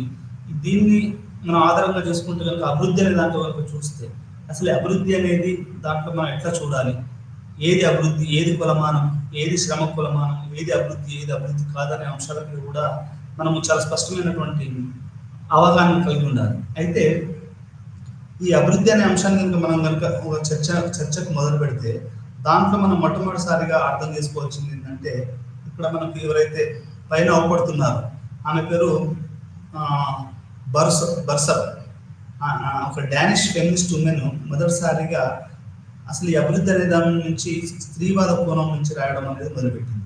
ఈ యొక్క డానిష్ ఫెమినిస్ట్ ఈ ఉమెన్ ఎవరైతే ఉందో బర్సప్ థియరీ అని కూడా అంటారు. ఆమె ఏంటంటే మొట్టమొదటిసారిగా Europe model of development, European centric of model of development అంటే యూరప్ ఏదైతే అభివృద్ధి పేరు మీద, అభివృద్ధి నమూనా మీద, వాళ్ళైతే ప్రజల మీద వాళ్ళు విధిస్తున్నటువంటి అభివృద్ధి నమూనాలను మొట్టమొదటిసారిగా డానిష్ ఫెమినిస్ట్ అయినటువంటి దాని బర్సప్ థియరీ అని కూడా చెప్తారు. ఆమె అపోజ్ చేసింది. ఎట్లా అపోజ్ చేసింది అంటే ఆమె ఇంకోటి కూడా అపోజ్ చేసింది. ఏంటంటే ఈ యొక్క పాపులేషన్ థియరీస్ ఏదైతే మాల్తూసి అని చెప్పాడో, ఏంటంటే జనాభా అనేది 2 ఇంతలు పెరుగుతూ ఉంటుంది, మనకు ఆహార అభివృద్ధి అనేది ఒక వంతుగా పెరుగుతూ ఉంటుంది. కాబట్టి మనకు ఈ ఆహారం జనాలు సరిపోక, ఈ రిసోర్సెస్ జనాలకు సరిపోక ఏమవుతుందంటే అది మనకు కొయాస్ వచ్చేసేసి డిజాస్టర్స్, ఇప్పుడు మానవ అవి జరిగేసేసి ఇది జరుగుతుంది అని చెప్తా ఉంటారు. అంటే గుణాత్మక ఈ యొక్క థియరీని మాల్థీసియన్ పాపులేషన్ థియరీ అంటారు. అంటే జనాభా మనకి రోజు రోజుకి పెరుగుతూ ఉంది. ఆ జనాభా ఎట్లా పెరుగుతుంది అనేది ఇప్పుడు 2, 2, 4, 4, 8, 8, 16 ఇట్లా పెరుగుతుంటే, అదే మనకు ఆహార ఉత్పత్తి ఏమో 2, 4, 8, 16 ఇట్లా పెరుగుతుంది అనేది మనకు మాల్థీసియన్ చెప్పాడు. కాబట్టి ఏమవుతుందంటే ఈ యొక్క మొత్తం మానవ సమాజంలోనే ఈ పాపులేషన్ ఎక్స్ప్లోజన్ అనేది చాలా డేంజరస్. ఇది మానవ సమాజానికి ఏం చేస్తుంది అంటే ఇది మానవ సమాజానికి ఒక విచ్చితికి దారితీస్తుంది. మొత్తం హంగర్స్ రావడము, ఆహారం సరిపోక జనాలు చనిపోవడం అనేది జరుగుతుంది అనేది మాల్థీసియన్ చెప్పాడు. దీనికి కౌంటర్గా డానిష్ ఫెమినిస్ట్ ఏం చెప్తుంది అంటే ఇది ఒక రేసిస్ట్ సిద్ధాంతం. అంటే రేసిస్ట్ సిద్ధాంతం అంటే ఒక వివక్షతతో, కుల వివక్షతతో, వర్ణ వివక్షతతో ఉన్న సిద్ధాంతం అని చెప్తూ ఆమె ఏం చెప్తుంది అంటే, ఇప్పుడు వ్యవసాయమే ఉందనుకోండి, వ్యవసాయం అనేది రోజు రోజుకి స్త్రీల వల్ల ఇంటెన్సిఫై అవుతుంది. ఇప్పుడు నేను ఊర్లో మనకు నాట్లేసేది ఎవరు? ఆడోళ్ళు. మనకు అక్కడ పత్తి ఏరేది ఎవరు? ఆడోళ్ళు. మన శనగలు తోడేది ఎవరు? ఆడోళ్ళు. ఆ తర్వాత కలుపు తీసేది ఎవరు? ఆడోళ్ళు. వరి కోసేది ఎవరు? ఆడోళ్ళు. వడ్లు అది చేసేది ఎవరు? ఆడోళ్ళు. మీరు ఏ పంట తీసుకున్నా, పత్తి, మిర్చి, పసుపు, కారం, ఆ తర్వాత మీరు ఏది తీసుకున్నా కానీ మొత్తం వ్యవసాయం మొత్తం ఇదంతా ఫెమినైజేషన్ అవుతుంది. Agriculture intensification of the feminisation జరుగుతుంది అనేది మనకు డానిష్ ఫెమినిస్ట్ అయినటువంటి ఈమె చెప్పింది. దీనివల్ల ఉత్పత్తి పెరుగుతుంది. మనం ఏదైతే మాల్థూసియన్ థియరీ చెప్పాడో అది రాంగ్. ఉత్పత్తి పెరుగుతుంది. జనాభా అవసరాలకి మనకు ఉత్పత్తి కూడా పెంచుకునే సామర్థ్యం మనకు ఉంది. అది మరీ ముఖ్యంగా స్త్రీల మీద పడుతుంది ఆ ఉత్పత్తి చేసే బాధ్యత అనేది మనకు అర్థమవుతుంది. ఉదాహరణకు ఒక ఉదాహరణ చెప్పాలి అంటే, మా పొలంలోనే నా చిన్నప్పుడు మాకు బొందమడి అని ఉండేది. ఆ బొందమడిలో 10 గుంటలు ఉంటుంది. అది మొదట్లో అది 2-3 బస్తాలే పండేటి నా చిన్నతనంలో. ఎప్పుడైతే మనం యూరియా అవన్నీ వేసామో ఒక బొందమడిలోనే 20 బస్తాల వరకు మాకు బియ్యం ఒడ్లు పండాయి. అంటే దాని ఉద్దేశం ఏంటంటే అగ్రికల్చర్ అనేది క్యాపిటలిజం అయిపోయింది. క్యాపిటలిస్ట్ స్ట్రక్చర్ అనేది దానికి ఎంటర్ అయింది. దాంతోపాటుగా మనకు ఉత్పత్తి పెరిగింది. అంటే మా కుటుంబానికంటే కూడా ఎక్కువగా మాకు ఒక చిన్న బొందమడిలో మాకు ఒడ్లు పండాయి. అది కాకుండా మేము వేరే వాళ్ళకి సప్లై చేశాము. అంటే ఒక చిన్న దాంట్లోనే, ఒక చిన్న కమతంలోనే మీకు అంత ప్రొడక్షన్ జరిగినప్పుడు ఎకరం, 2 ఎకరాలు, 10 ఎకరాలకి కొన్ని లక్షల టన్నుల బియ్యం అనేది మనకు ఒడ్లు అనేది పండుతాయి. అదంతా కూడా ఉత్పత్తి అవుతుంది. ఇప్పుడు 3 కుటుంబ సభ్యులు మాట 5 గుర్రాలు అనుకోండి, ఒక 4 బస్తాల బియ్యం అవి సరిపోద్ది ఒక సంవత్సరానికి. మళ్ళీ పంట పండుతూనే ఉంటుంది. రెండో పంట పండుతుంది, మూడో పంట పండుతుంది. అంటే ప్రొడక్షన్ అనేది పెరుగుతుంది అనేది, అంటే మాల్థూసియన్ ఏదైతే చెప్పాడో ఈ యొక్క వనరుల కొరత జరుగుతుంది అనేది చాలా రాంగ్ అనేది మనకు స్త్రీవాద అయినటువంటి డానిష్ ఫెమినిస్ట్ ఈమె బర్సప్ చెప్పింది. ఆమె సిద్ధాంతాన్ని బర్సప్ థియరీ ఆఫ్ అని చెప్తారు. ఈమె మొట్టమొదటిసారిగా ఈ యొక్క అభివృద్ధి అనే అంశాన్ని, మనం ఏదైతే అభివృద్ధి అంటామో ఆ అంశాన్ని ఆమె దాన్ని క్షుణ్ణంగా దాన్ని క్రిటిసైజ్ చేసింది. అంటే ఆమె దాన్ని విమర్శించింది.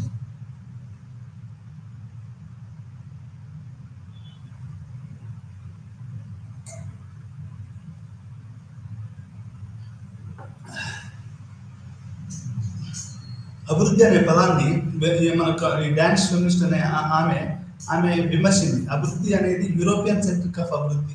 అంటే రోడ్లు, నమూనాలు ఓన్లీ మగవాళ్ళు మాత్రమే,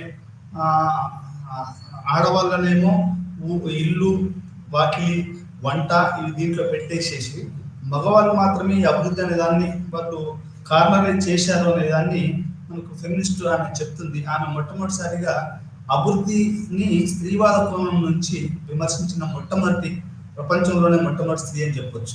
ఇది 1970లో వచ్చినటువంటి సెకండ్ వేవ్ ఆఫ్ ఫెమినిజం. అంతకుముందు ఎట్లా ఉండేదంటే స్త్రీవాదం ఏంటంటే బేసిక్ నీడ్స్, అంటే విద్య, వైద్యము, ఉపాధి ఆ తర్వాత ఆహారం, వీటన్నిటి మీద ఆధారపడి ఉండేది. ఆ తర్వాత అది ఏమైంది అంటే సెకండ్ వేవ్ ఆఫ్ ఫెమినిజంతో వీళ్ళు క్వశ్చన్ చేయడం మొదలు పెట్టారు. అంటే అసలు అభివృద్ధి అనేది ఏంటి, అభివృద్ధి యొక్క నమూనా ఏంటి, దీని యొక్క ప్రాతినిధ్యం ఏంటి, ఇది ఎవరికి ఉపయోగపడుతుంది అనే దాన్ని సెకండ్ వేవ్ ఆఫ్ ఫెమినిజంలో ఈ డానిష్ ఫెమినిజం అయినటువంటి ఈమె దీన్ని క్రిటిసైజ్ చేసింది అని మనం చెప్పుకోవచ్చు. ఆమె నుంచే ఇన్స్పిరేషన్ పొంది ఆ తర్వాత అసలు ఈ అభివృద్ధి నమూనాను గిరిజనులు క్వశ్చన్ చేస్తున్నారు, ఈరోజు స్త్రీలు క్వశ్చన్ చేస్తున్నారు, ఈరోజు మహిళలు క్వశ్చన్ చేస్తున్నారు, మైనారిటీస్ క్వశ్చన్ చేస్తున్నారు, ప్రాంతీయవాదులు క్వశ్చన్ చేస్తున్నారు, అమర్త్య సేన్ లాంటి వాళ్ళు క్వశ్చన్ చేస్తున్నారు. ఇట్లాంటివన్నీ కూడా ఈరోజు జరుగుతున్నాయి అనేది మనం ఇక్కడ అర్థం చేసుకోవాలి. ఈ యొక్క ఫెమినిస్ట్ ఉపన్యాసంతో మనం అభివృద్ధి చెందిన పరస్పర చర్యను అర్థం చేసుకోవాలి. అంటే మొత్తం ఫెమినిస్టులు వాళ్ళు చేసినటువంటి ఉపన్యాసాలు, వాళ్ళు చేసినటువంటి పనులు, వాళ్ళు చేసినటువంటి అభిప్రాయాలు ఏ రకంగా మనకు అభివృద్ధి అనే పదము, అభివృద్ధి అనేది ఏ రకంగా మారుతుంది, ఏ రకంగా దాన్ని ఆలోచించాలి చేస్తుంది అనేది కూడా మనం ఈ పాఠంలో తెలుసుకుంటాం. దాంతోపాటుగా డెవలప్మెంట్ ప్రత్యేక సందర్భంలో పని గురించి వివరించింది. అంటే ఈ ప్రత్యేకత ఎట్లా వచ్చింది, ఈ అభివృద్ధి అనే ప్రత్యేకత ఏ రకంగా వచ్చింది అనేది మనం అర్థం చేసుకుంటాం. అదేవిధంగా అభివృద్ధిలో మహిళలను ఏకీకృతం చేసే విధానాలు అనే ఆలోచన మహిళలను ఉద్దేశించి ఏ రకంగా మహిళలను ఏకీకృతం చేసింది, ఈ ఆలోచనలు ఎట్లా వచ్చాయనేది కూడా మనం ఈ పాఠంలో తెలుసుకుంటాం. దాంతోపాటుగా అంతర్జాతీయ విధానాలను వివరించడం, అంటే మొత్తం ప్రపంచవ్యాప్తంగానే స్త్రీల పట్ల యుఎన్ఓ ఉంది, యుఎన్డిపి ఉంది, యునైటెడ్ నేషన్స్ స్త్రీల పట్ల ఇది ఎట్లా ఆలోచిస్తుంది. మొట్టమొదటిసారిగా ఉమెన్ ఇన్ అగ్రికల్చర్ ఈ డానిష్ ఫెమినిస్ట్ ఎప్పుడు రాసిందో అప్పుడు మనకు అంతర్జాతీయ సంస్థ దాన్ని గుర్తించడం మొదలుపెట్టింది అనేది మనం అర్థం చేసుకోవాలి. ఇప్పుడు భారతదేశంలో కూడా అభివృద్ధి అంటే మనకు ఓన్లీ కమ్మల అభివృద్ధి, రెడ్డిల అభివృద్ధి, వెలుమల అభివృద్ధి అవపడుతుంది తప్ప మనకు స్త్రీల అభివృద్ధి, నిమ్న కులాల అభివృద్ధి ఇది అవపడదు, బ్రాహ్మణి అభివృద్ధి అవపడుతుంది తప్ప మనకు వేరే వాళ్ళ అభివృద్ధి అవపడదు. అంటే ఇది అంటే ఎందుకు చెప్తున్నాను, కులం అనేది కూడా స్త్రీవాదము, కులము ఇవన్నీ కూడా ఈ అంశాలు అభివృద్ధిలో చోటు చేసుకోలేదు. భారతదేశంలో ఏమైంది అంటే గ్లోబలైజేషన్ అనేది మనకు క్యాస్టైజ్ అయింది, అంటే కుల రూపం తీసుకుంది. అది ఉన్నత కులాల రూపంలో, ఉన్నత వర్గాల రూపంలో అది ఇంక్లూజివ్ దారి తీయలేదు. అది మనం మాట్లాడదాం. ఇది మీకు ఉదాహరణకు చెప్తున్నాను. ఇక్కడ మనకు అంతర్జాతీయ విధానాలు అంటే మనకు యుఎన్ వాళ్ళు ఎట్లా దీన్ని తీసుకున్నారు, ఆ తర్వాత యుఎన్ వాళ్ళ యొక్క ఉద్దేశాలు, వాళ్ళు ఏ రకంగా యుఎన్డిపి వాళ్ళు 1960-70లలో మనకు అభివృద్ధి అనేది అంటే ఆర్థిక అభివృద్ధి అనేది వాళ్ళు ఏమనుకున్నారు అంటే ట్రికిల్ డౌన్ అయింది. ట్రికిల్ డౌన్ అంటే మూడవ ప్రపంచ దేశాల్లో వాళ్ళు డెవలప్ అవుతాయి, స్త్రీలు అభివృద్ధి అంటే అందరూ అభివృద్ధి అనుకున్నారు తప్ప దాంట్లో స్త్రీలు, దళితులు వీళ్ళు మళ్ళీ వాళ్ళ గురించి ప్రత్యేకంగా చూడాలనే అంశాన్ని మనకు 70లో కానీ వాళ్ళకు అర్థం కాలేదు. అంటే 60 నుంచి 70లోకి వచ్చే వరకు వాళ్ళు చాలా స్పష్టంగా అర్థమైంది ఏంటంటే అభివృద్ధి అనేది ట్రికిల్ డౌన్ కావట్లేదు, అది స్త్రీలకి, పురుషులకి, దళితులకి, బ్లాక్స్కి, నీగ్రోస్కి, వెనుకబడ్డ వాళ్ళకి, మైనారిటీస్లకి, రిలీజియస్ మైనారిటీస్, ఆ తర్వాత లింగ్విస్టిక్ మైనారిటీస్, రీజనల్ మైనారిటీస్కి అది అందట్లేదు అనేది అర్థమైంది. అంటే అంతర్జాతీయ విధానాలు ఏ విధంగా ఉన్నాయి, అంతర్జాతీయ సమాజం ఏ రకంగా ఆలోచిస్తుంది, ఆ తర్వాత అభివృద్ధి విధానాలపై స్త్రీవాద విమర్శను వివరించండి. మొత్తం ఈ అభివృద్ధి నమూనాపై ఎటువంటి స్త్రీవాదులు ఎటువంటి ఒక విమర్శ చేస్తున్నారు అనేది కూడా మనం ఈ యొక్క పాఠంలో చూడవలసి ఉంటుంది. ప్రపంచ అభివృద్ధి నివేదిక 2012 అభివృద్ధి యొక్క ప్రధాన లక్ష్యం లింగ సమానత్వాన్ని నిర్వచించింది. అంటే ఇది చాలా ప్రధానమైనటువంటి విషయం. అభివృద్ధి అనేది లింగ సమానత్వము అంటే ఈక్విటీ అనేది మనకి ఇక్కడ అర్థం చేసుకోవాలి. ప్రపంచ అభివృద్ధి నివేదిక అనేది 2012 యొక్క ప్రధాన లక్ష్యం లింగ సమానత్వాన్ని నిర్వచించింది. అభివృద్ధి అంటే తక్కువ ఆదాయము, పేదరికము లేక న్యాయానికి మెరుగైన ప్రాప్తి అయినట్లే ఇది మగ మరియు ఆడ మధ్య శ్రేయస్సులో తక్కువ అంతరాలను కూడా సూచిస్తుందని పేర్కొన్నారు. మహిళల సుస్థిరమైన అభివృద్ధికి అంతర్భాగంగా ఉంటుందని పేర్కొన్నారు. 2012లో అభివృద్ధి అంటే లింగ సమానత్వాన్ని నిర్వచించింది. అంటే అభివృద్ధి అంటే స్త్రీలు మరియు పురుషులు. ఇప్పుడు మరి మీకు అర్థం ఊర్లో మా దీక్షకొండ ఊర్లోనే మీరు కూలికి వెళ్తే ఆడవాళ్ళకి 150 రూపాయలు ఉంటుంది, మగవాళ్ళకి 200 ఉంటుంది. ఇప్పుడు మా బౌద్ధ నగరంలో మీరు కనుక కూలికి వెళ్తే అక్కడ ఏంటంటే ఆడవాళ్ళకి మగవాళ్ళకి 1000 రూపాయలు ఉంటే ఆడవాళ్ళకి 800 ఉంటుంది. అంటే కూలీ రేట్లలో మీకు లింగ వివక్షత అనేది ఉంది, లింగ సమానత్వం లేదు. వాళ్ళు చేసే పని ఒకటే, వీళ్ళు చేసే పని ఒకటే, కానీ దాంట్లో లింగ సమానత్వం అనేది లేదు. అసలు ఆడవాళ్ళకే ఒక ప్రత్యేకమైన కార్మిక సంఘం ఉంటే బాగుండేదేమో అనిపిస్తుంది ఇప్పుడు ఈ పాటలు చెప్తా ఉంటాయి. సరే, ఇది మనకి ఏం చెప్తుంది అంటే ప్రపంచ నివేదిక వరల్డ్ డెవలప్మెంట్ రిపోర్ట్ ఏం చెప్తుంది అంటే 2012లో ఇది లింగ సమానత్వాన్ని నిర్వచించింది అనేది ఇక్కడ మనం అర్థం చేసుకోవాలి. ఇది మగ మరియు ఆడ మధ్య శ్రేయస్సులో తక్కువ అంతరాలను కూడా సూచిస్తుంది. అంటే ఆడవాళ్ళకి మగవాళ్ళకి మనకు వేతనాలలో కానివ్వండి, విద్యలో కానివ్వండి, వైద్యంలో కానివ్వండి, సామాజిక అభివృద్ధిలో కానివ్వండి, ఎటువంటి తేడాలు ఉండకూడదు అనేది మనకు ఇక్కడ సూచిస్తుంది. మహిళల సుస్థిరమైన అభివృద్ధికి అంతర్భాగంగా ఉంటారు. అంటే వాళ్ళ యొక్క ఈ ఈ అభివృద్ధి అనేది మనకు అమర్త్య సేన్ చెప్పిన ప్రకారం లాంగ్ లాంగ్ అంటే సస్టైన్డ్ లాంగ్ లైఫ్, అంటే ఒక ఒక దేశాభివృద్ధికి ప్రధానమైన కొల్ల మనం ఏంటంటే మెడికల్ ఫెసిలిటీస్ అది ఒక సుదీర్ఘకాలంగా మనకు వచ్చేటట్టుగా అభివృద్ధి కావడం అనేది చాలా అంతర్భాగం అనేది మనకు అమర్త్య సేన్ గారు చెప్తున్నారు. అంటే అదే రకంగా మహిళలు కూడా సుస్థిరమైనటువంటి అభివృద్ధి అనేది అంతర్భాగంగా ఉన్నప్పుడే ఆ సమాజం అభివృద్ధి చెందినట్టు అనేది మనం అర్థం చేసుకోవాలి.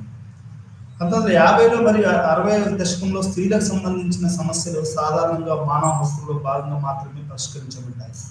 అంటే వాళ్ళు ఒక హ్యూమన్ రైట్స్, వాళ్ళు కూడా మనుషులే అనేది, లేకుంటే వాళ్ళకు సమానమైన హక్కులు ఉన్నాయనేటివి 1950 మరియు 60 దశకాలలో మనకు అవపడ్డది. అందువల్ల వారి సమగ్ర అభివృద్ధికి ఎక్కువ ప్రత్యేక శ్రద్ధ చెల్లించబడ్డది. అంటే ఈ డెవలప్మెంట్, ఈ రోడ్లు నిర్మాణాలు, ఇండస్ట్రియలైజేషన్, వీటి మీద ఎక్కువ కాకుండా వాళ్ళకు సమానమైనటువంటి హక్కులకు సంబంధించిన వాటి విషయం మాత్రమే అది ఎక్కువగా మనకు చేయబడింది. ఒకవైపు ఆర్థిక ప్రక్రియలో మహిళల సహకారం గుర్తించబడలేదు. అయితే ఈ 1950-60లలో ఏంటంటే వాళ్ళు ఆర్థికంగా ఇప్పుడు డొమెస్టిక్ కేరే ఉందండి. డొమెస్టిక్ కేర్ అంటే ఇప్పుడు పిల్లల్ని పెంచడం, కనడం, పెంచడం, వాళ్ళ బట్టలు, అవి, వంట, ఇల్లు పని, ఆ పని, వచ్చేటోడు పోయేటోడు క్లీన్ చేయడం, ఇదంతా ఏంటంటే ఒక ఒక మనకేంటంటే ఒక ఒక గాడిద చేసినట్టు, అంటే ఆడవాళ్ళని గాడిదలాగా చేసి మగవాళ్ళు మాత్రం ఇట్లా చేస్తున్నారు. అంటే డాంకీ వర్క్ అంటారు ఒక రకంగా. ఈ డాంకీ వర్క్ అంతా మాత్రం వాళ్ళకు వదిలేసేసి వీళ్ళు మాత్రం హార్సెస్ లాగా తిరుగుతూ ఉంటారు అన్నమాట. అంటే సారీ టు సే దిస్, ఇట్లా చెప్తున్నాను, మీరు తప్పుగా అర్థం చేసుకోవద్దు. ఇక్కడ ఏంటి అంటే 1950-60లలో మహిళలకు సమానమైనటువంటి హక్కుల విషయంలోనే వాళ్ళు ఎక్కువగా వాళ్ళు ఆలోచించారు తప్ప వారి పట్ల వాళ్ళ యొక్క వాళ్ళు అభివృద్ధిలో భాగస్వామ్యం చేయాలి అనే విషయాలలో మీకు వీళ్ళ మీద ఎక్కువ శ్రద్ధ చూపించలేదని చెప్పొచ్చు. మీకు అంతేందుకు మీరు ఈ సినిమా చూస్తే, ఇది మనకు ప్యాసా సినిమా చూస్తే, ప్యాసాలో హీరో అనేవాడు ఒక సైంటిస్ట్. ఈ సినిమాలో ఏ హీరో చూసినా కానీ ప్రొటాగనిస్ట్ అంటే హీరో కథానాయకుడు అనేవాడు ఒక ఇంజనీరు, ఒక సైంటిస్టు, మిగతా క్యారెక్టర్స్ అంతా అంటే ఆడవాళ్ళు, పిల్లలు, వాళ్ళ బంధువులు, సమాజము, ఇవి దాని చుట్టూ తిరుగుతూ ఉంటుంది. మరి ఆడవాళ్ళ సైంటిస్ట్ గల మీరు ఏదైనా ఒక సినిమా చెప్పండి, ఇప్పుడు ఒక ఉమెన్ ఒక పెద్ద సైంటిస్ట్ గా చూపించేసి ఆమె చుట్టూ మొత్తం కథ నడిచినట్టు నాకైతే నేను చూసిన సినిమాలలో ఒకటి కూడా ఒకడు. అంటే ప్రధాన స్రవంతి జీవితం మొత్తం కూడా మగవాన్ చుట్టే తిరుగుతుంది అనేది మనం అర్థం చేసుకోవాలి. దాన్ని మనం వ్యతిరేకించాలి కూడా. అయితే ఇక్కడ మనం 1950-60ల దశకాలలో స్త్రీలకు సంబంధించిన సమస్యలు, మానవ హక్కుల సమస్యలు మాత్రమే చూడబడ్డాయి. ఆ తర్వాత అభివృద్ధిపై ఎక్కువ శ్రద్ధ చూపించలేదు. అంటే విద్య, వైద్యం, వీటి మీద ఎక్కువగా చూపించలేదు. ఒకవైపు ఆర్థిక ప్రక్రియలో మహిళల సహకారం గుర్తించబడలేదు. మరియు వారికి ఇప్పటికీ రాజకీయ మరియు సామాజిక అధికారాలు లేవు. అయితే 1970 నాటికి అంతర్జాతీయ దృశ్యంలో పరిస్థితులు మారిపోయాయి. ఈ 70లకు వచ్చే వరకు ఇది పూర్తిగా మారిపోయింది. ఎట్లా అంటే వాళ్ళకి రాజకీయాలైనటువంటి సామాజిక రాజకీయటువంటి విషయాలు అవి మొత్తం మారిపోయి 1970 నాటికి అంతర్జాతీయ దృశ్యం అనేది మారిపోయిందని చెప్పొచ్చు. మనం ఒక అర్థం చేసుకోవాలండి, అంతర్జాతీయంగా ఏమైనా పరిణామాలు వస్తే అది ప్రపంచవ్యాప్తంగా ప్రభావం చూపిస్తే అనేది మనం అర్థం చేసుకోవాలి. అది ఎందుకు అంటే 1950-60లో ఉన్న దశకంలో ఉన్నటువంటి అంతర్జాతీయ విషయాలు ఈ 1970లలో మనం ఉదాహరణకి తీసుకుంటే పాలస్తీనా ఇజ్రాయెల్ వార్లో ఉంది. ఆ తర్వాత మనకి ఉక్రెయిన్, రష్యా వార్లో ఉంది. ఇవి మనకు ఆయిల్ మీద, రకరకాల వాటిల మీద ఇది ప్రధానంగా మనకు ఈ యొక్క ప్రభావం పడుతుందని మనం చెప్పుకోవచ్చు. మహిళలపై ప్రతికూల ప్రభావం చూపుతుందని గుర్తించారు. అనేక రంగాలలో స్త్రీవాద కార్యకర్తలు మరియు ఆలోచనల పరులు కృషికి ధన్యవాదాలు. స్త్రీవాదం యొక్క సెకండ్ వేవ్ సమయంలో ఈ గుర్తింపు వచ్చింది. 1950-60లలో సమాన హక్కులు అంటే సమానంగా వాళ్ళని గౌరవించబడే స్థాయికి ఒకటి ప్రయత్నమే జరిగింది. 1970లో ఏమైందంటే సెకండ్ వేవ్ లో అన్ని రంగాలలో స్త్రీవాదం ఉండాలి అనే విషయాన్ని మీదకి మనకు ఫోకస్ వచ్చింది అనేది ఇక్కడ మనం అర్థం చేసుకోవాల్సిన విషయం.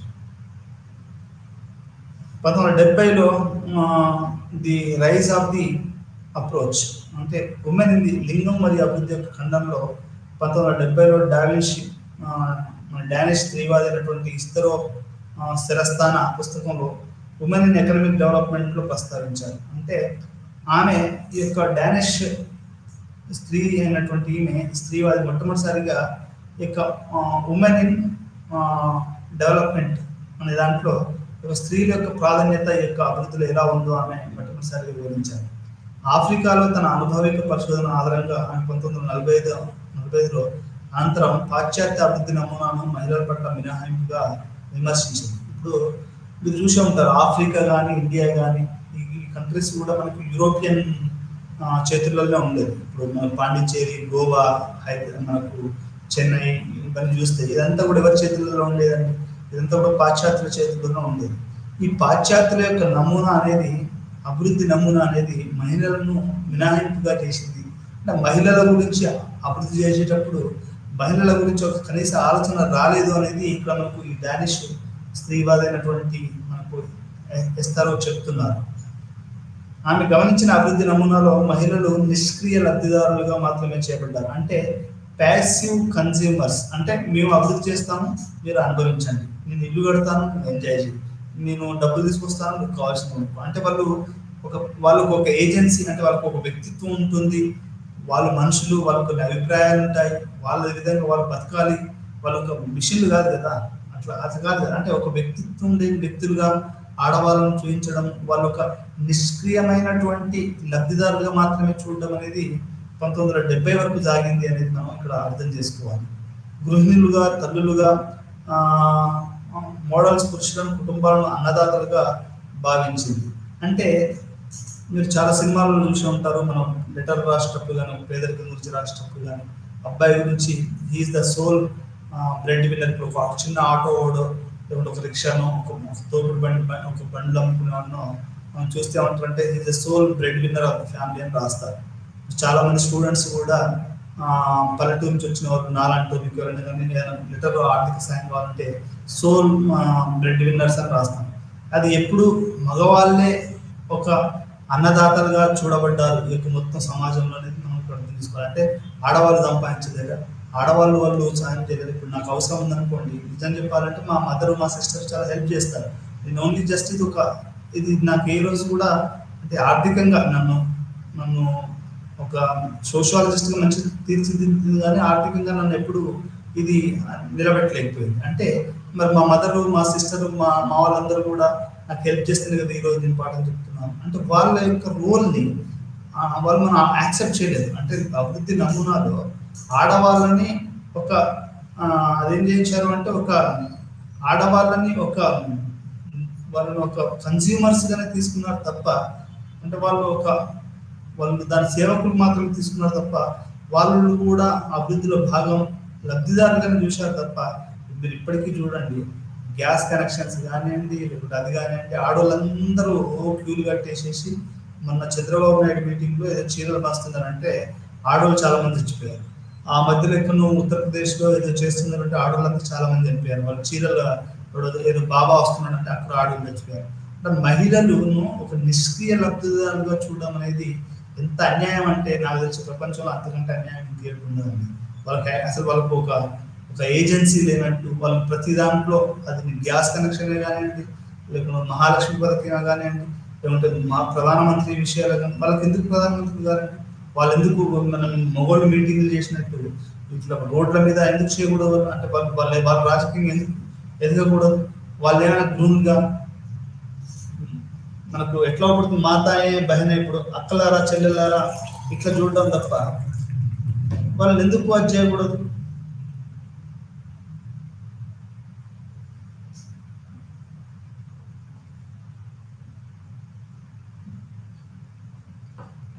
ఆడవాళ్ళు వచ్చేసేసి అన్నల్లారా, తమ్ముళ్ళారా అన్న సందర్భం చాలా తక్కువ.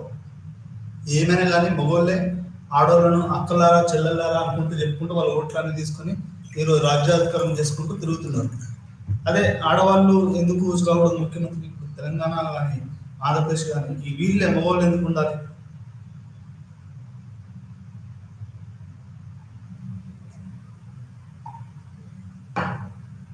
ఇది మనం అర్థం చేసుకోవాల్సిన, అంటే వాళ్ళు ఒక నిష్క్రియ లబ్ధిదారులుగా మాత్రమే చేర్చబడ్డారు.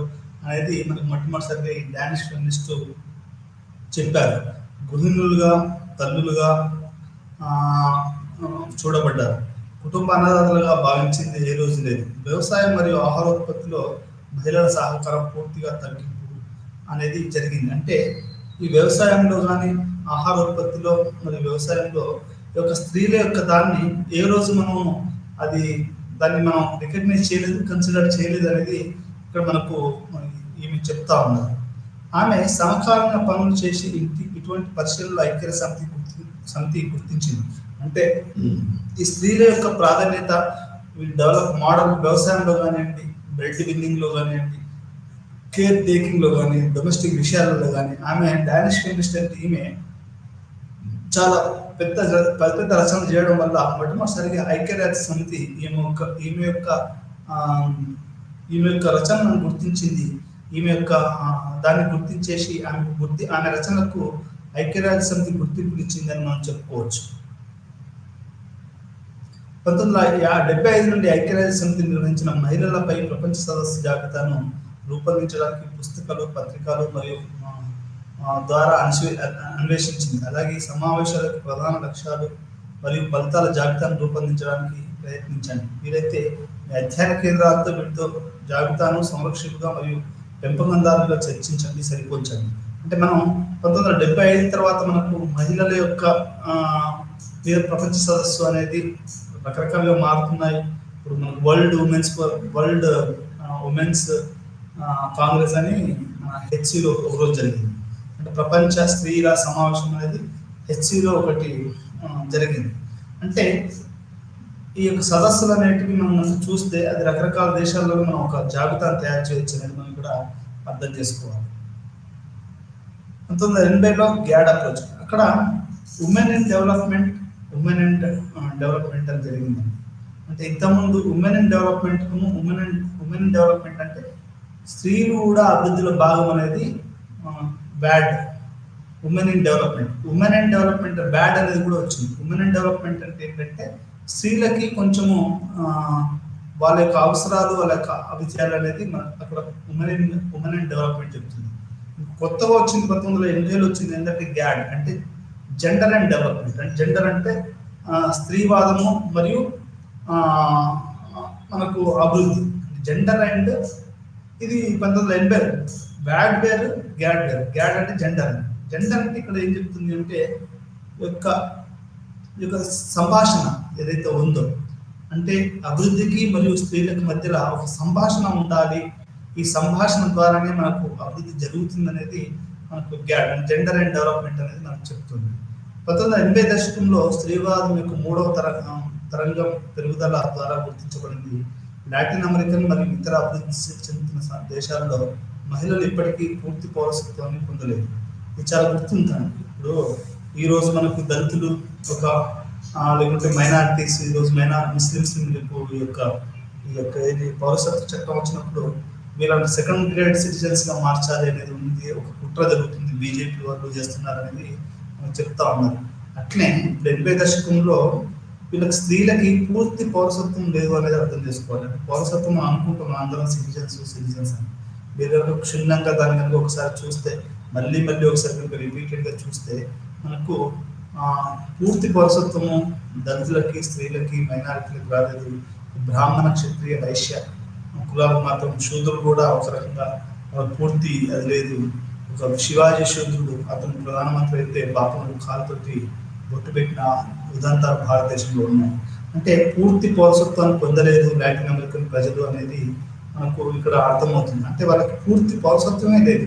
అంటే వాళ్ళకి సెకండ్ గ్రేడ్ సిటిజన్స్గా లేకుంటే హాఫ్ సిటిజన్స్గా ఇట్లా చూడడం అనేది జరిగింది. ముఖ్యమైన సామాజిక ఆర్థిక అంశాలు పరిగణించబడలేదు. పురుషుల జీతాల శ్రమకు మరియు స్త్రీల గుర్తించబడిన ఉత్పాదక మరియు పునరుత్పత్తి శ్రమకు మధ్య ఇప్పటికీ అంతరాయం ఉంది. అంటే రీప్రొడక్టివ్ సిస్టంలో వాళ్ళ ఉత్పాదక అంటే వాళ్ళ యొక్క ఉత్పత్తిని వ్యవసాయంలో కానివ్వండి, పరిశ్రమల్లో కానివ్వండి, ఎడ్యుకేషన్లో కానివ్వండి, వాళ్ళ శ్రమకు గుర్తింపు లేదు. రెండోది పునరుత్పత్తి, రీప్రొడక్షన్లో కూడా వాళ్ళ యొక్క దానికి మనకు సరైన గుర్తింపు ఇవ్వలేదు అనేది మనం ఇక్కడ అర్థం చేసుకోవాలి. అభివృద్ధిలో మహిళలను గ్రహించేందుకు జెండర్ అండ్ డెవలప్మెంట్ విధానం పిలువబడే మరొక విధానం ఆవిర్భవించింది. అంటే వీళ్ళ యొక్క మహిళలను వీళ్ళు గుర్తించాలనే దాన్ని మనకి జెండర్ అండ్ డెవలప్మెంట్ అనేది సోషలిస్ట్ ఫెమినిస్ట్ ప్రభావితం చేసిందని మనం చెప్పుకోవాలి.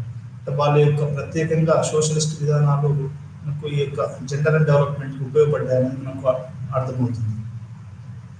నియో లిబరలిజం, పోస్ట్ కొలోనియల్ స్త్రీవాదం, నయా ఉదారవాదం కింద మహిళలు చివరికి అభివృద్ధిలో సబ్జెక్టుగా కల్పించారు. అంటే నియో లిబరల్ ఏంటంటే ఈ యొక్క అభివృద్ధిలో స్త్రీలు కూడా ఒక భాగం అనేది మనకు నియో లిబరల్. ఇప్పుడు ఎప్పుడైతే గ్లోబల్ బ్యాంకు, ఈ యొక్క ప్రపంచ బ్యాంకు ఇవన్నీ కూడా ఏం చెప్తున్నాయంటే ఇప్పుడు మీకు స్వయం సేవక బృందాలు కానివ్వండి, లేకపోతే చాలా వరకు ఏంటంటే అన్ని ఆడవాళ్ళ మీద ఎక్కువ ఇస్తున్నారు స్కీమ్స్ ఉన్నాయి. ఉజాలా కానివ్వండి, లేకపోతే ఏదైనా కానీ మొత్తము ఈ యొక్క ఆడవాళ్ళని ఇప్పుడు ఇప్పుడు అంటే ఉమెన్ని ఒక సబ్జెక్టుగా ఈ యొక్క ఉదారవాదం, నయా ఉదారవాదం 1990 మన్మోహన్ సింగ్, పివి నరసింహ ఈ విధానాలు మొత్తం మారిపోయినాయి. ఇప్పుడు స్త్రీయే కేంద్రంగా, మహిళలే కేంద్రంగా ఈరోజు మనకు అభివృద్ధి నమూనా అనేది జరుగుతుంది. లేబర్ మార్కెట్లో మహిళలు అసమాన పరిస్థితులు మరియు వేతన వివక్షను ఎదుర్కొన్నారు. మరి ఇంటి ముందు సాంప్రదాయంగా మహిళల ఉద్యోగం కుటుంబాన్ని పోషించడం చాలా కష్టంగా మారింది. ఇది అభివృద్ధి విధానంలో చేర్చబడినప్పటికీ ప్రభుత్వం మరియు ప్రైవేట్ రంగాలలో మహిళలపై పితృస్వామ్య వివక్షత యొక్క కొత్త రూపాలను సూచిస్తుంది. అంటే ప్రైవేట్ రంగాలలో ఈరోజు మీరు ప్రైవేట్ రంగంలో పోయారంటే స్కూల్లో పనిచేస్తే మిమ్మల్ని లైంగికంగా వాడుకుంటారండి. మా ఫ్రెండ్ ఉన్నాడు, వాడు మా ఊరుడు మా పక్క ఊరిలో స్కూల్ పెట్టి అక్కడ కొత్తగా చేరిన మా ఆడ టీచర్ని వాడు వాడుకున్నాడు. అంటే ప్రైవేట్ రంగంలో మహిళలపై ఒక లైంగిక జరుగుతుంటుంది. అంటే నేను అనేది లైంగిక స్వేచ్ఛ ఉండకూడదని కాదండి. నువ్వు ఒక అధికారి, నేను ఎవరెవరితోటైనా లైంగికంగా చేయొచ్చు, అది నేను ఐఎమ్ నాట్ అగ్నిస్ట్.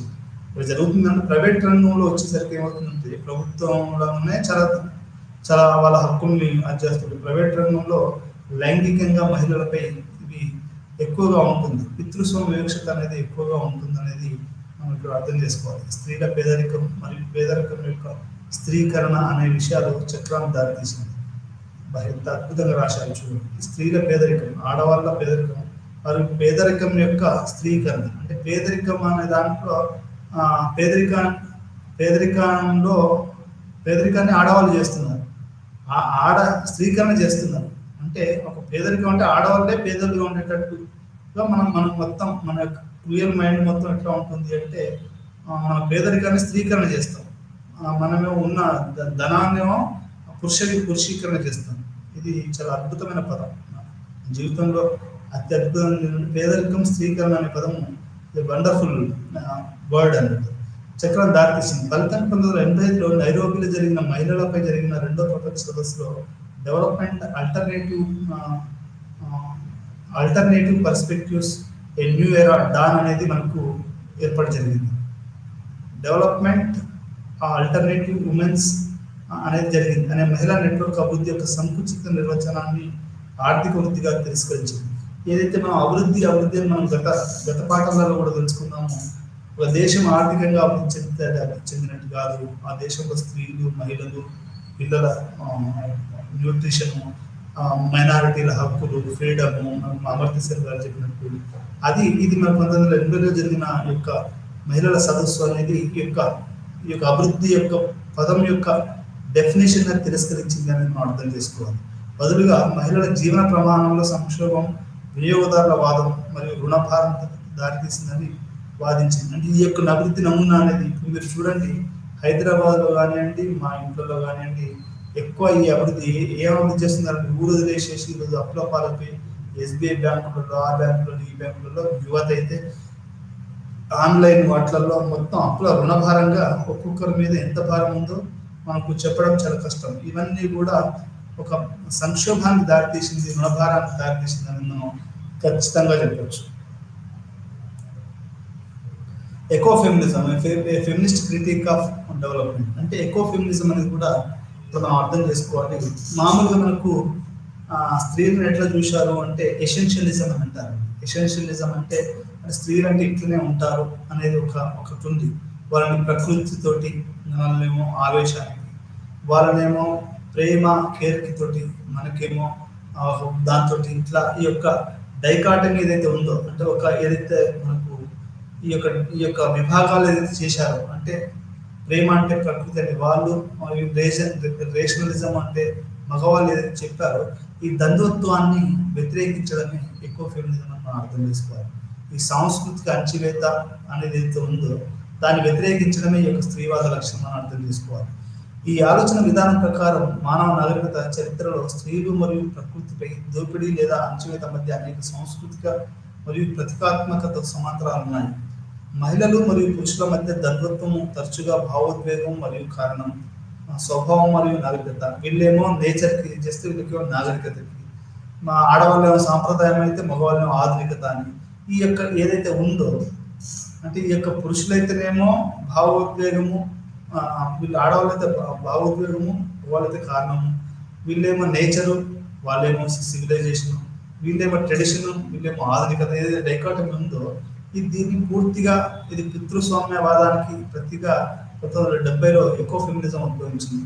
దీనికి ప్రతి సంస్కృతిగా అంటే ఒక ఈ యొక్క మగ పురుషాధిక్యానికి వ్యతిరేకంగా యాజ్ ఏ కల్చరల్ ఫామ్గా యాజ్ అనే యాంటీ దానిగా మనకి ఈ యొక్క ఎకో ఫెమినిజం అనేది వచ్చింది.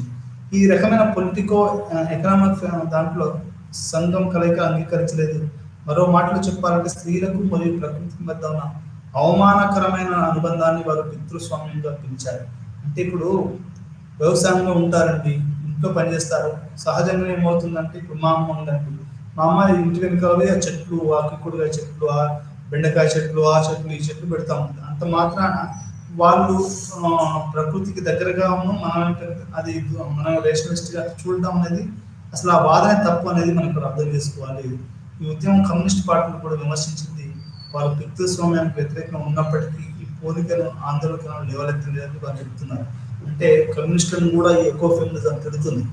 మీరు పితృస్వామ్యం ప్రధాన కారణం అని చెప్పారు. ఇప్పుడు ఈశ్వర లాంటి కూడా చెప్తా ఉంటారు పితృస్వామ్యం అనేది మీరు ఎంతమంది పెళ్లి చేసుకుంటే ఆడపిల్లలు వాళ్ళ భర్తలు తమ ఇంటికి తెచ్చుకున్నారు, అలా కాకుండా ఇప్పటికి వాళ్ళే పోతున్నట్టే అది పితృస్వామ్యం అని చెప్తా ఉంటాం. ఎందుకంటే ఆయన కూతురు ఆయన దగ్గర కాకుండా ఇక్కడ వాళ్ళ సడకుండగా ఉంది కాబట్టి. అంటే ఇక్కడ కమ్యూనిస్టులు పితృస్వామ్యం అనేది తెలుసుకున్నారు, కానీ అది దానికి వ్యతిరేకంగా ఎప్పుడు ఆందోళన చేయలేదు అనేది ఇక్కడ మనకు చాలా ఎక్కువ ఫెమినిజం అని చెప్తా ఉంది.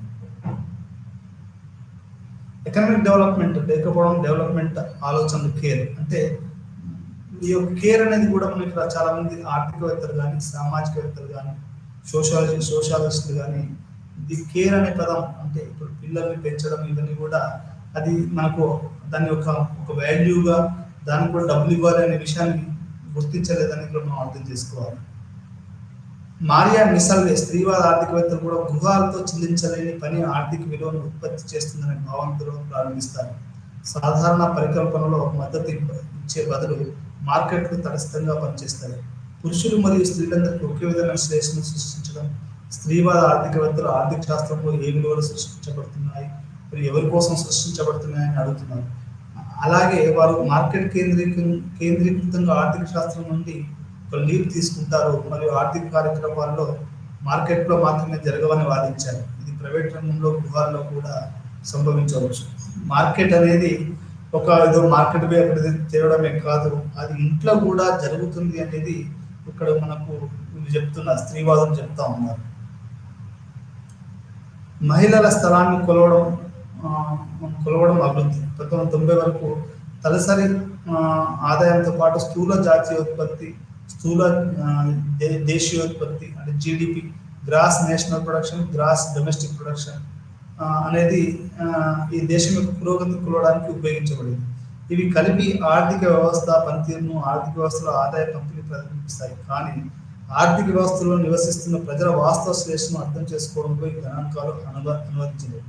మనకు ఇంతకుముందు మాట్లాడుకున్నట్టే గ్రాస్ నేషనల్ ప్రొడక్షన్ కానివ్వండి, గ్రాస్ డొమెస్టిక్ ప్రొడక్షన్ కానివ్వండి, మనకేంటంటే ఇవి ఒక దేశం యొక్క ఆర్థిక వ్యవస్థను చూపించినప్పటికీ శ్రేయస్సు వెల్ఫేర్ని మాత్రం, వాస్తవ శ్రేయస్సుని మాత్రం చూపించవు అనేది ఇక్కడ మనం అర్థం చేసుకోవచ్చు.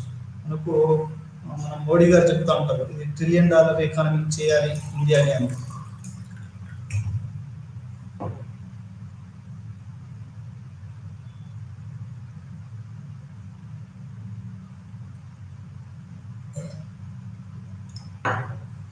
అనేది చేయాలి అంటే ఇక్కడ ఒక దేశ జిఎన్పి కానీ జిడిపి కానీ అనేది ఆ దేశ యొక్క శ్రేయస్సును మనకు చూపించలేదు అనేది ఇక్కడ మనం అర్థం చేసుకోవాలి. ఈ ఆర్థిక వ్యవస్థను ఏర్పాటు చేసే ప్రజలకు ఆరోగ్య సౌకర్యాలు, విద్య, పరిశుభ్రత యొక్క నిబంధనలను అర్థం చేసుకోవడం ఇది ఏమీ అర్థం కాదు. అంటే విద్యకు సంబంధించింది మనకు జిఎన్పి చూపించదు, జీడిపి చూపించదు. ఆరోగ్యానికి సంబంధించి మనకు జిఎన్పి చూపించదు, జీడిపి చూపించదు. పరిశుభ్రతకు సంబంధించి మనకు జిఎన్పి చూపించదు, జీడిపి చూపించదు. ఆ తర్వాత రకరకాల వీటన్నిటిని అర్థం లేకుండా కేర్ దాన్ని చూపించడానికి జిఎన్పి చూపించదు, జీడిపి. ఇప్పుడు ఒక మగవాడు పోయి ఒక పొలంలోనో ఒక పరిశ్రమలో పనిచేస్తే పిల్లోని ఇంట్లో వదిలిపెట్టిపోతే ఆ పిల్లోని మనం ఆడవాళ్ళు చూస్తున్నారు అంటే మరి వాళ్ళు కూడా మన జాతీయ ఉత్పత్తిలో వాళ్ళు భాగమైనట్టే కదా. ఈ పిల్లోని మరి వాళ్ళు ఒకటి చూసుకోవచ్చు కదా, ఆమె చేసేది కదా అనేది ఇక్కడ మనం అర్థం చేసుకోవాలి. అంటే జెండర్ బయాస్ ఉంది అనేది మనం అర్థం చేసుకోవాలి. మహిళలను ఏకీకృతం చేయడానికి విధానాలు సంవత్సరాలుగా స్త్రీలకు సంబంధించిన అభివృద్ధి సవాళ్ళను పరిష్కరించడానికి వివిధ ఆలోచనలు విభాగాల్లో స్త్రీవాదులు అనేక విధానాల్లో అభివృద్ధి చేశారు. మహిళలను అభివృద్ధి విధానాల్లో ప్రధానాంశంగా తీసుకురావడానికి అవసరమైన చర్యలను బాగా అర్థం చేసుకునే లక్ష్యంతో ఇవి అభివృద్ధి చేయబడ్డాయి. ఈ విధానాలు ప్రస్తుతం ఉన్న సామాజిక, రాజకీయ మరియు ఆర్థిక పరిస్థితులకు అనుగుణంగా అభివృద్ధి చెందాయి మరియు అవలంబించబడ్డాయి. అంటే మొత్తంగా ఈ ఉమెన్ని ఏకీకృతం చేయడానికి రకరకాలైనటువంటి అభివృద్ధి నమూనాలు ఇప్పుడు మనం చేస్తున్నటువంటి స్వయం సేవక సంఘాలే కానివ్వండి, పావుల వడ్డీలే కానివ్వండి, లేకపోతే గ్యాస్ సంబంధించినటువంటి కానివ్వండి, లేకపోతే డ్యాన్స్ గ్రూప్స్ కానివ్వండి, విద్యలో వాళ్ళకి ఫెలోషిప్స్ ఇవ్వడమే కానివ్వండి, వీళ్ళన్నింటినీ ఏకీకృతం చేయడానికి ఇప్పుడు సగృహాన్ని, గృహలక్ష్మి అని ఎన్నో రకాలైన పథకాలు వాళ్ళు ఏకీకృతం చేసి వాళ్ళకి సహాయం, అభివృద్ధిలో వాళ్ళని పార్టిసిపేట్ చేయడానికి సామాజికంగా, రాజకీయంగా, ఆర్థికంగా వాళ్ళకి ఉమెన్స్ రిజర్వేషన్ వచ్చింది. ఇట్లా రకరకాలుగా జరుగుతుంది అనేది మనం ఇక్కడ అర్థం చేసుకోవాలి. సంక్షేమ విధానం అభివృద్ధి కార్యక్రమాల్లో 1970 వరకు వారి పునరుత్పత్తి పాత్రల నుండి ప్రత్యేకంగా మహిళల అవసరాలు పరిష్కరించాయి. తత్ఫలితంగా డెవలప్మెంట్ ఫిలాసఫీలో ఏమాత్రం దృష్టిని ఆకర్షించింది. తల్లి మరియు పిల్లల ఆరోగ్యం, పిల్లల సంరక్షణ మరియు పోషకాహారం, తర్వాత జనాభా పెరుగుదల, పేదరికం మధ్య ఉన్న సంబంధాన్ని పెరుగుతున్న అంగీకారంతో కుటుంబ నియంత్రణ, జనాభా నియంత్రణ కూడా అటువంటి విధానాలతో ప్రముఖంగా గుర్తించడం ప్రారంభించింది. వృద్ధి మరియు ఆధునీకరణ వైపు దృష్టి సారించిన విస్తృత ఆర్థిక వ్యూహాలు క్రమంగా పేదలకు ఉపయోగిస్తాయని, పేద మహిళలకు కూడా ప్రయోజనం చేకూరుతుందని ఊహ. అంటే ఈ యొక్క వీళ్ళందరినీ ఇప్పుడు మనం చేయాలంటే దానికి సమాధానం ఏంటి అంటే ఈ యొక్క సంక్షేమంలో వీళ్ళందరినీ కలపాలి. సంక్షేమంలో అంటే వారి పునరుత్పత్తిని కోణం నుండి ఆలోచించడము, తత్ఫలితంగా డెవలప్మెంట్లో మనం వాళ్ళ పిల్లల ఆరోగ్యానికి, సంరక్షణకి ఇప్పుడు మనకు అంగన్వాడీ స్కూల్స్, అంగన్వాడీ అనేది వచ్చింది. అదేంటంటే తల్లి పిల్ల ఆరోగ్యంగా ఉండాలి అనేది ఇక్కడ మన ప్రధానమైన సూత్రం. అంటే ఈ రకంగా మనకి ఇప్పుడు సంక్షేమ విధానం చేయాలి అనేది ఒక ప్రత్యేకంగా మనం ఇక్కడ దానికి ప్రత్యేకంగా చేయబడ్డారు అనేది ఇక్కడ మనం అర్థం చేసుకోవాలి. వాళ్ళ స్త్రీలకి ఈక్విటీ అప్రోచ్ ఏంటంటే లింగ సమానత్వం. అంటే లింగ సమానత్వం ఏంటంటే లింగ సమానత్వం మరియు మహిళల పట్ల వివక్షత నిర్మూలన కోసం స్త్రీవాదులు ఈ విధానాన్ని ప్రవేశపెట్టారు. అభివృద్ధి కార్యకలాపాలు మహిళల సహకారం ఒకవైపు మరియు అటువంటి కార్యకలాపాల నుండి వారి ప్రయోజనం నుండి వచ్చే వాటా మధ్య నిష్పత్తిని పునఃసమీక్షించాలని వారు అభివృద్ధి విధాన రూపకల్పనను నొక్కి చెప్పారు. అంటే నిష్పత్తి వాటాల మధ్య నిష్పత్తిని పునఃసమీక్షించాలి. అంటే వాళ్ళకు ఒకటి, వీళ్ళకి ఒకటి అట్లా కాకుండా అవసరమైతే స్త్రీలకి కొంచెం ఎక్కువగానే ఇవ్వాలి అనేది ఒక ఈక్విటీ అప్రోచ్ అని చెప్తుంది. ఈ విధానం స్త్రీల పునరుత్పత్తి పాత్రను ప్రభుత్వ బాధ్యత కింద తెస్తుంది. అంటే రీప్రొడక్షన్ అనేది తల్లి గర్భ ఇప్పుడు యూరోప్లో విన్నది ఏంటంటే నువ్వు పిల్లల్ని పుట్టించాలి అంటే ఇంట్లోనే నీకు అన్ని సదుపాయాలు కల్పిస్తారనేది నేను యూరోప్లో విన్నాను. అంటే ప్రభుత్వం ఈ యొక్క రీప్రొడక్షన్ యాక్టివిటీ యొక్క బాధ్యతను ప్రభుత్వం తన బాధ్యతను ఎత్తికెక్కించింది. ఇప్పుడు నాకు ఇక్కడ ఉంది కేసీఆర్ కిట్ అనేది పిల్లలు అట్లా ఇస్తారు, కానీ మొత్తం అసలు రీప్రొడక్ట్ 1 year మొత్తాన్ని ఒక ఉన్నప్పుడు అది ప్రభుత్వం కిందకే తీసుకురావాలి అనేది ఒక విషయం అని ఇక్కడ మనం అర్థం చేసుకోవాలి. ఈ ఈక్విటీ తీసుకురావడానికి విశ్వసనీయ మార్గంలో ప్రభుత్వ విధానాలు మరియు చట్టపరమైన చర్యలపై విశ్వాసం కలిగి ఉన్నారా అని దీని అర్థం. సంక్షేమ విధానానికి విరుద్ధంగా ఈక్విటీ విధానం అందువల్ల మహిళల స్థానాల్లో మార్పును సూచించింది. అంటే అభివృద్ధి విధానాలు నిష్క్రియ రైతుల నుండి అవసరమైన మార్పులు నిర్వహించడం చురుకుగా పాల్గొన్నారు. అంటే వాళ్ళని ఒక నిష్క్రియ సంగ్రాహకుల నుండి ఒక యాక్టివ్గా వాళ్ళు దాంట్లో పాల్గొన్నారు. అండ్ ప్రతి డెవలప్మెంట్ విషయాలలో కానివ్వండి, ఏదైనా ఒక ప్రోగ్రామ్ వస్తే దాంట్లో స్త్రీలు వాళ్ళకు వాళ్ళ యొక్క అభిప్రాయం తీసుకుని జరగాలనేది మనకి ఈక్విటీ అప్రోచ్ అనేది చెప్తా ఉంది. మొత్తం పునరుత్పత్తి వ్యవస్థనే ఒక సంక్షేమ అది వాళ్ళు అది రీడిఫైన్ చేయాలి అనేది మనకు ఈ యొక్క ఈక్విటీ అప్రోచ్ అనేది మనకు చెప్తా ఉంది. సంగ్రహం అంటే మొత్తంగా సమాజం యొక్క సామాజిక, ఆర్థిక మరియు రాజకీయ అభివృద్ధిలో మహిళలు ఎల్లప్పుడూ కనిపించని సహకారం. అయితే మనకు సమాజం యొక్క సామాజిక, ఆర్థిక, రాజకీయ అభివృద్ధిలో మహిళలు ఎల్లప్పుడూ కనిపించే లేదా కనిపించని సహకారం. అంటే మీరు ఎప్పటికీ అవపడరు అనుకరించాల ఒక జోక్ మీకు అందరూ తెలిసిన సినిమాలో చూసి ఉంటారు. ఆయన behind every man's success there is a women అని. అంటే ఏంటి, వాళ్ళు మనకు అవపడకుండా మనకి ఈ స్థాయికి తీసుకొచ్చారు. మా మదరే ఉంది, నా జీవితం వెనుకాల మొత్తం ఆమె ఉంది. అంటే అది అవునన్న కాదనుకున్న అది వాస్తవం. అంటే ఒక కనిపించని సహకారాలుగా మా అమ్మ వెళ్ళిపోయింది. ఈరోజు లోకం మొదలు వెళ్ళిపోయింది. ఆమెను లేకుండా మనం అనేది తీస్తే కలిసి పాట చెప్పేటప్పుడు డాక్టరేట్ హైదరాబాద్ ఉండకపోయింది. ఏ కూలీ చేసుకుంటున్నా పంచర్ చేసుకుంటూ ఊళ్ళో ఉండదు. అంటే నేను ఉదయం ఎందుకు చెప్తున్నాను అంటే మహిళల యొక్క మనము సహకారాలను కనుక వాళ్ళని అది అది అర్థం చేసుకోకపోతే అది అభివృద్ధి కాదు అనేది ఇప్పుడు మనం అర్థం చెప్పడానికి ఉదాహరణ చెప్తున్నాం. ఇప్పటికీ అభివృద్ధి విధానాలు, చట్టాలు మరియు వ్యూహాలు ఎల్లప్పుడూ ప్రత్యక్ష లబ్ధిదారులుగా మహిళలను విస్మరించాయి. అంటే ఇప్పటికీ చట్టాలు, వ్యూహాలు, ఇప్పుడు డెవలప్మెంట్ ఇవన్నీ కూడా డైరెక్ట్గా ఉమెన్ ఒక సెంట్రల్గా చేసుకొని ఉమెన్ పార్టిసిపేట్స్ తోటి ఇవి ఎప్పుడు లేవు. వీటిని ఏమైనా కానీ వాళ్ళు లబ్ధిదారులు చూడాలి తప్ప ఇది సరైనటువంటి వ్యూహాలు కానీ చట్ట విధానాలు కానీ ఇవి లేవు అనేది మనం ఇక్కడ అర్థం చేసుకోవాలి. ఉద్యమం యొక్క వివిధ సెక్షన్ల నుండి స్త్రీవాద దృష్టిని మరియు విమర్శలను వాస్తవం. దీని నుంచి ఇప్పుడు మనకు అరుంధతి రాయ్ కానివ్వండి, మనకు యొక్క వందనా శివ కానివ్వండి, చాలా మంది ఈ యొక్క మొత్తం అభివృద్ధి నమూనాని యొక్క మేధా పాట్కర్ కానివ్వండి, వీళ్ళందరూ కూడా స్త్రీవాద కోణం నుండి మొత్తంగా ఈ యొక్క అభివృద్ధి నమూనాను క్వశ్చన్ చేశారు అనేది, చేస్తున్నారు, చేయబోతారు అనేది కూడా మనం అర్థం చేసుకోవాలి. ఈ ప్రపంచీకరణ నేపథ్యంలో కూడా మనకి మొత్తంగా ఒక సమాజంలో ఒక ఉమెన్ పార్టిసిపేషన్ పెరిగింది. ఎందుకంటే ఈరోజు వాళ్ళు యూట్యూబ్ చూస్తున్నారు, వాట్సాప్ చూస్తున్నారు, రకరకాలుగా జరుగుతుంది. మనం వాళ్ళ వాట్సాప్లోనే అన్ని సమాచారం మనకు వీడియోస్తో సహా మనకు రావడం వల్ల ప్రపంచీకరణలో, న్యూ లిబరలిజంలో భాగపడుతున్నప్పుడు ఇంకొకటి ఏం జరుగుతుందంటే ఒక బ్రూటలైజేషన్ ఆఫ్ అనేది జరుగుతుందని మనం అర్థం చేసుకోవాలి. అంటే బ్రూటలైజేషన్ అంటే మనకు అదేం చెప్తారంటే తెలుగులో అంటే ఒక అవమానీయకరమైనటువంటి లేబర్ కండిషన్స్ ఈరోజు మనకు అవపడుతున్నాయి. ఒక పక్క అదాని, అంబానీ లాంటి రిచ్గా అవపడుతుంది. ఒక పక్క అసలు పిహెచ్డీలు చేసి పోస్ట్ డాక్టరేట్ చేసి ఉద్యోగాలు రాక ఇట్లా 800 రూపాయలు పనిచేసి ఒక మంచి జీవితాన్ని గడపవచ్చిన వ్యక్తులు ఈరోజు రోడ్ల మీద చాలా ఉస్మానియా విద్యార్థులు కానీ, కార్తీయ విద్యార్థులు కానీ ఏదో చిన్న చిన్న జాబులు చేస్తూ ఇంట్లో తిట్లు పడుతూ వాళ్ళు బతుకుతున్నారు. అంటే ఎందుకు చెప్తున్నాను ఇదంతా, ఆడపిల్లలు అయితే ఇంకా ఘోరం చెప్పాల్సిన అవసరం లేదు. ఇప్పుడు మాకు ఒక అమ్మాయి ఉంది. ఆ అమ్మాయి కెమిస్ట్రీలో పిహెచ్డీ చేసినా కానీ ఈరోజు ఆమె సరైనటువంటి ఉద్యోగం లేదు. ఒక రకంగా ఆమె ఎప్పటికీ ఉద్యమాలు చేస్తూ ఉంటుంది. అంటే ఈ రకంగా మనకి చెప్పవలసిన విషయం ఏంటంటే మహిళలను ఎప్పటికీ విస్మరించారు. వాళ్ళని లబ్ధిదారులుగానే చూశారు తప్ప వాళ్ళకు ప్లానర్స్గా, వాళ్ళే వ్యూహకర్తలుగా, మగవాళ్ళు అంటే వాళ్ళ వ్యూహకర్తలుగా మగవాళ్ళు వాళ్ళుగా లేరు, ఎప్పుడు లేరు.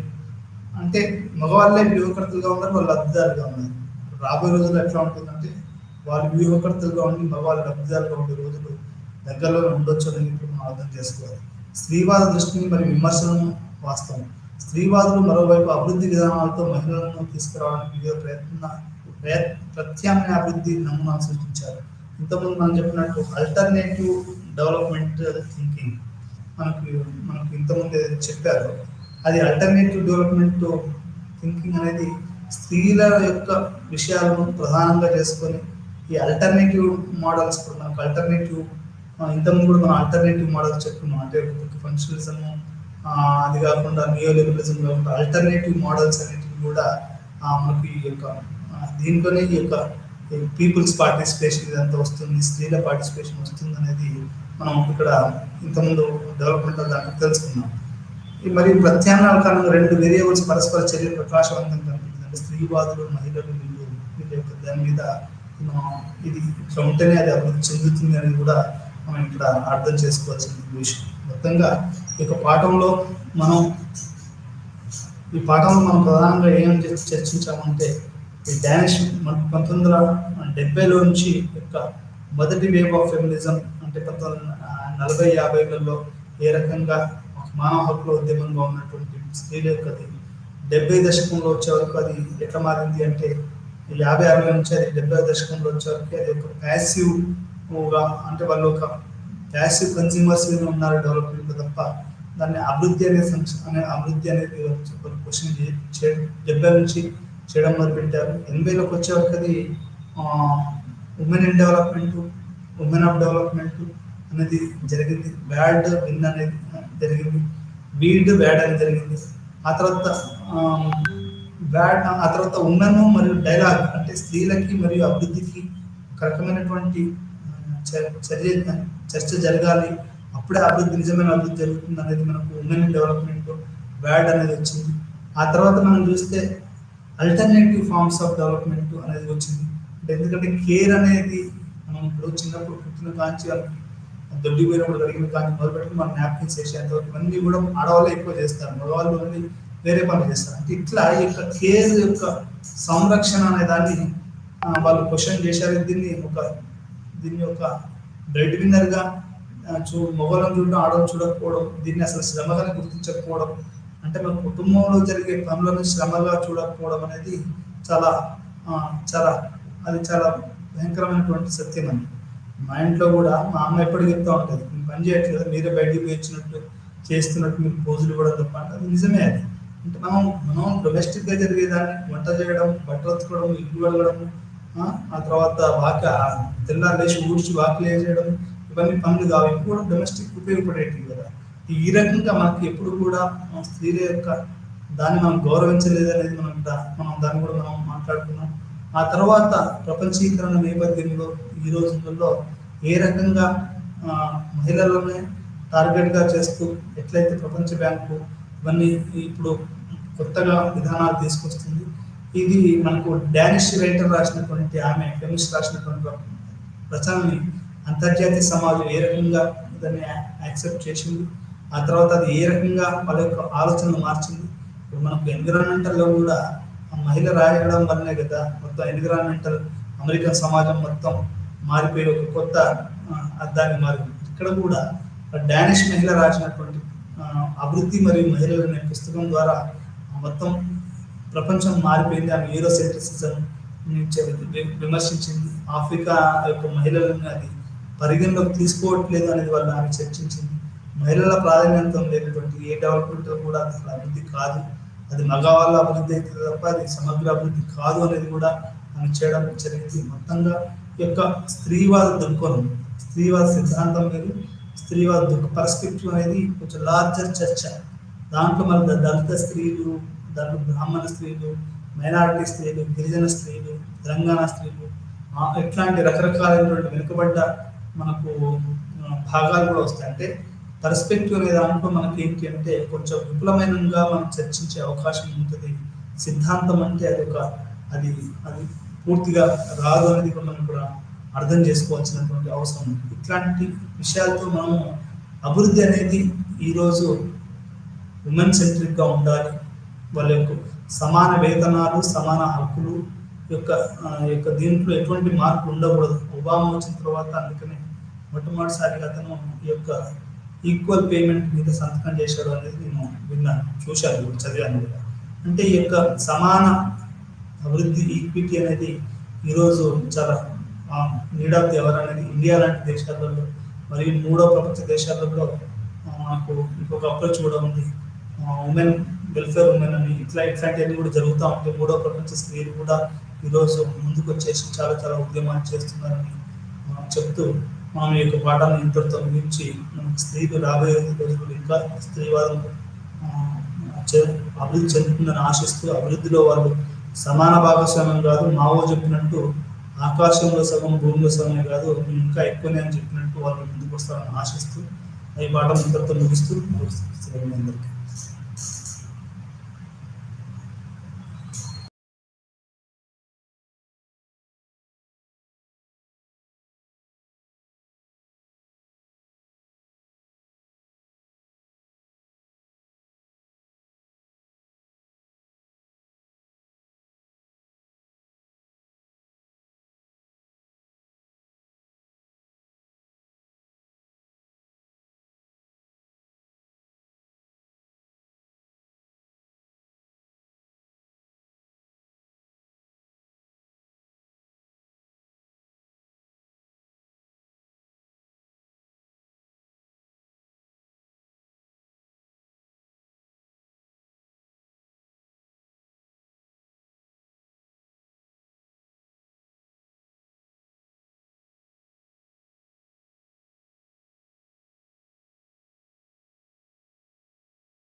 Good afternoon, everyone. So today's topic of discussion is senior secondary education and secondary education অৰ্থাৎ মাধ্যমিক শিক্ষা আৰু উচ্চ মাধ্যমিক শিক্ষা আমি লাষ্ট ক্লাছত পঢ়িছিলোঁ মাধ্যমিক শিক্ষাৰ আন্তঃৰাষ্ট্ৰীয় গাঁথনি তাৰ লগত বিভিন্ন ধৰণৰ কেনেকুৱা ধৰণৰ আমাৰ ইনফ্ৰাষ্ট্ৰাকচাৰ চিষ্টেম তাৰ লগত বিভিন্ন আঁচনিসমূহ আৰু স্বাধীনতাৰ পিছত কেনেধৰণৰ ব্যৱস্থা কৰা গ'ল বা বিভিন্ন ধৰণৰ আমাৰ যিকোনো কাৰ্যসূচী সফল ৰূপায়ণৰ বাবে হৈছিল আমাৰ দেশত বিদ্যালয়ৰ প্ৰকাশন বিশেষকৈ মাধ্যমিক আৰু জ্যেষ্ঠ মাধ্যমিক বিদ্যালয় বা তিনিটা মূৰৰ অধিকাৰ পৰে আৰু যিহেতু এতিয়া আমি বুজি পাওঁ যে আমাৰ যিমান ধৰণৰ আমাৰ কেনেধৰণৰ কাম কৰে মাধ্যমিক শিক্ষাত প্ৰভাৱ পেলায় এতিয়া আমি যেতিয়া চাওঁ কি যে আমি সদায় তিনিটা স্তৰত ভাগ কৰি ল'ম এই মাধ্যমিক শিক্ষা এটা হৈছে আমি কেন্দ্ৰীয় স্তৰ এটা হৈছে ৰাজ্যিক স্তৰ আৰু এটা হৈছে স্থানীয় স্তৰ অৰ্থাৎ আমাৰ লোকেল বডিজ যিমানখিনি আছে চ' যেতিয়া আমি কেন্দ্ৰীয় স্তৰৰ শিক্ষাৰ মন্ত্ৰালয় কওঁ আগতে আমি সেইটো কওঁ মানৱ সম্পদ উন্নয়ন যিটো আমি অৰ্থাৎ কওঁ ministry of human resource and development এতিয়া আমি আমাৰ দেশত কিছুমান নীতি থাকে কিছুমান শৈক্ষিক বিকাশ থাকে বা বিশেষকৈ বিদ্যালয় শিক্ষা থাকে আৰু আমাৰ বিভিন্ন ধৰণৰ বিভাগ থাকে তাৰ লগতে আমি যেতিয়া কওঁ যে সাহিত্য এটা বিভাগ বা মাধ্যমিক বিদ্যালয় বা বিভিন্ন ধৰণৰ ক্ষেত্ৰসমূহৰ সৈতে আমাৰ লেনদেনৰ সৃষ্টি থাকে তো তেতিয়া আমি কওঁ যে আমাৰ বিভিন্ন ধৰণৰ শিক্ষাৰ ক্ষেত্ৰসমূহৰ সৈতে আমাৰ লেনদেন আছে আৰু এই মন্ত্ৰালয় নেতৃত্ব তৈয়াৰ কৰিছে যে শিক্ষা মন্ত্ৰী নামৰ এজন আমাৰ কেবিনেট আৰু তাৰ লগত আমাৰ বিভিন্ন ধৰণৰ ৰাজ্যিক মন্ত্ৰী আছে আৰু সেই ৰাজ্যিক মন্ত্ৰীৰ লগতে আমি কওঁ যে চৰকাৰী পৰ্যায়ত পৰামৰ্শ দিয়ে আৰু শিক্ষাৰ শৈক্ষিক আৰু নীতিগত বিষয়ো বিকাশ কৰাত সহায় কৰে ঠিক তেনেকুৱাকৈ আমি চাবলৈ পাওঁ যে আমি যিমানখিনি কওঁ যে আমি যদিও আমি আমাৰ বিভিন্ন বিভাগৰ সচিবে চৰকাৰী ক্ষেত্ৰত আমি কওঁ তাৰ লগত শৈক্ষিক আৰু নীতিগত বিষয় বা আমাৰ যিমানখিনি আমাৰ এয়া আছে তাৰ লগত আমি গম পাওঁ যে আমাৰ বিভিন্ন ধৰণৰ এয়াও আছে চ' ঠিক তেনেকুৱা ধৰণৰ বিদ্যালয় শিক্ষা বিভাগত জড়িত বা তাৰ লগত আমাৰ বিভিন্ন ধৰণৰ আমাৰ মন্ত্ৰালয়ৰ জড়িতও আমি চাওঁ যে আমাৰ তাৰ লগত আমি গম পোৱাকৈ আমাৰ থাকে আৰু সেই ব্যৱস্থাৰ বিষয়তে আমি কওঁ যে আমাৰ বিভিন্ন ধৰণৰ আমাৰ সম্পৰ্কীয় বিষয় চক্ৰ আৰু পৰামৰ্শ ভাৰততো আমাৰ অৱস্থিত হৈ থাকে এই বিভাগতে আমি গম পাওঁ যে আমাৰ বিভিন্ন ধৰণৰ আমি যদিও আমি চাওঁ যে আমাৰ কেন্দ্ৰীয় স্তৰত চৰকাৰী কেন্দ্ৰীয় শিক্ষা পৰিষদৰ লগত আমি যদি চাওঁ তেতিয়া আমি গম পাওঁ যে আমাৰ ভাৰত শৈক্ষিক অৱস্থাতে আমাৰ সেইখিনি গোটেইখিনি আমাৰ দিয়া হৈছিলে আৰু কেন্দ্ৰীয় চৰকাৰী কেন্দ্ৰীয় মাধ্যমিক শিক্ষা ব্যৱস্থাটো আমাৰ কৰা হৈছিলে ঠিক তেনেকুৱাকৈ আমি ইয়াৰ পিছতে আমাৰ বিভিন্ন ধৰণৰ আঁচনি থাকে আৰু তাৰ লগতো এনেকৈ ধৰণৰ আমি কৰিব পাৰোঁ ঠিক সেয়াই আমি চাওঁ যে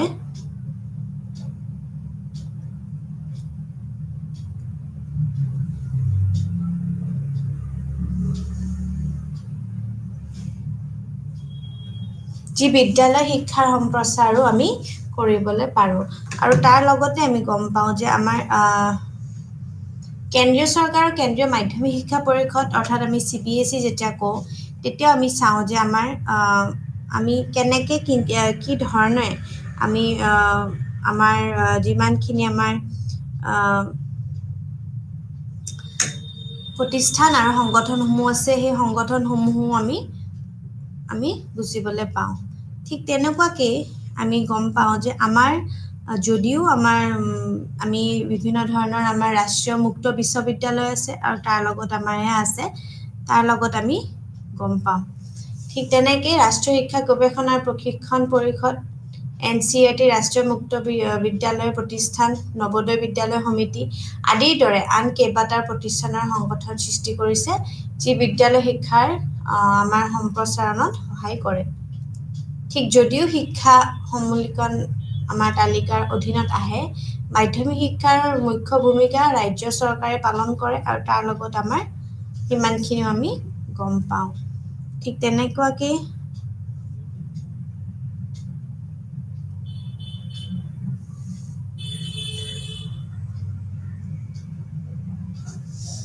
আমি যদিও আমাৰ শিক্ষাৰ আছে আমাৰ সমলীকৰণ তেতিয়া মাধ্যমিক আৰু আমাৰ উচ্চ মাধ্যমিক আমাৰ বিভিন্ন ধৰণৰ আমাৰ পাঠতো আছে বুলি কয় সেয়েহে আমি গম পাওঁ যে আমাৰ যদিও আমাৰ বিভিন্ন ধৰণৰ ৰাজ্যিক শিক্ষা পৰিষদ NCERT বা এইবোৰ আমাৰ এয়া হৈছে তেতিয়া আমি বিভিন্ন ধৰণৰ ক্ষেত্ৰতো আমি পৰ্যায়বোৰ সংস্থানবোৰ হৈছে আমি শিক্ষাৰ কৰিব পাৰোঁ ঠিক তেনেকুৱাকৈ কয় যে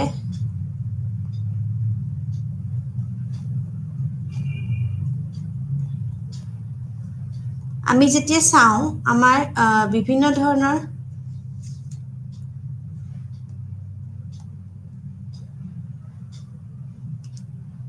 শিক্ষাৰ ৰাজ্যিক ব্যৱস্থা বা আমি আমাৰ বিভিন্ন ধৰণৰ কাৰ্যসূচী আমি তেতিয়া আমি গম পাওঁ যে আমাৰ সংশ্লিষ্টভাৱে কৰা গ্ৰহণ বা আমি বিভিন্ন ধৰণৰ আমাৰ নিযুক্তি কৰা সকলৰ বাবেও আমি গম পাওঁ বুলি কোৱা গৈছে ঠিক তেনেকুৱাকৈ গম পাই যে আমাৰ বিভিন্ন ধৰণৰ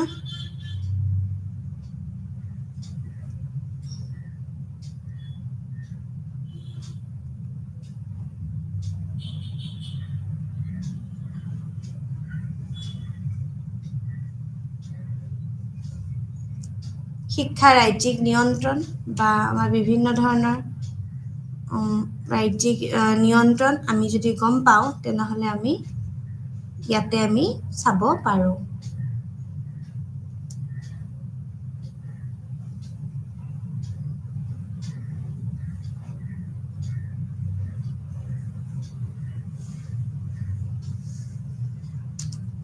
ৰাজ্য চৰকাৰৰ ৰাজ্য যিমানখিনি আমাৰ আছে সেইখিনি আমাৰ বিভিন্ন ধৰণৰ আমি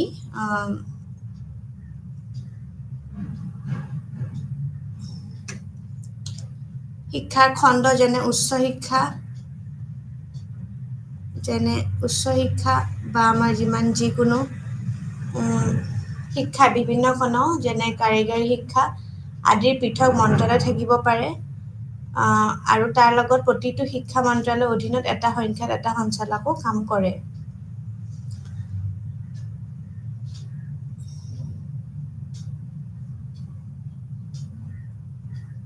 তো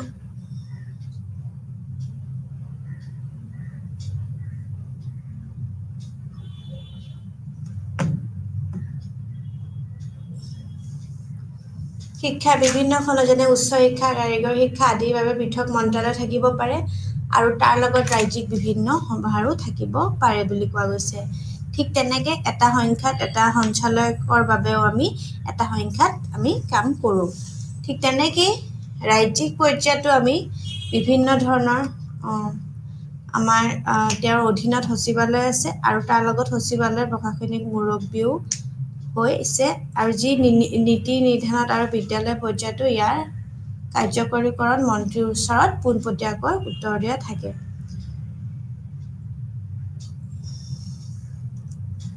তেওঁক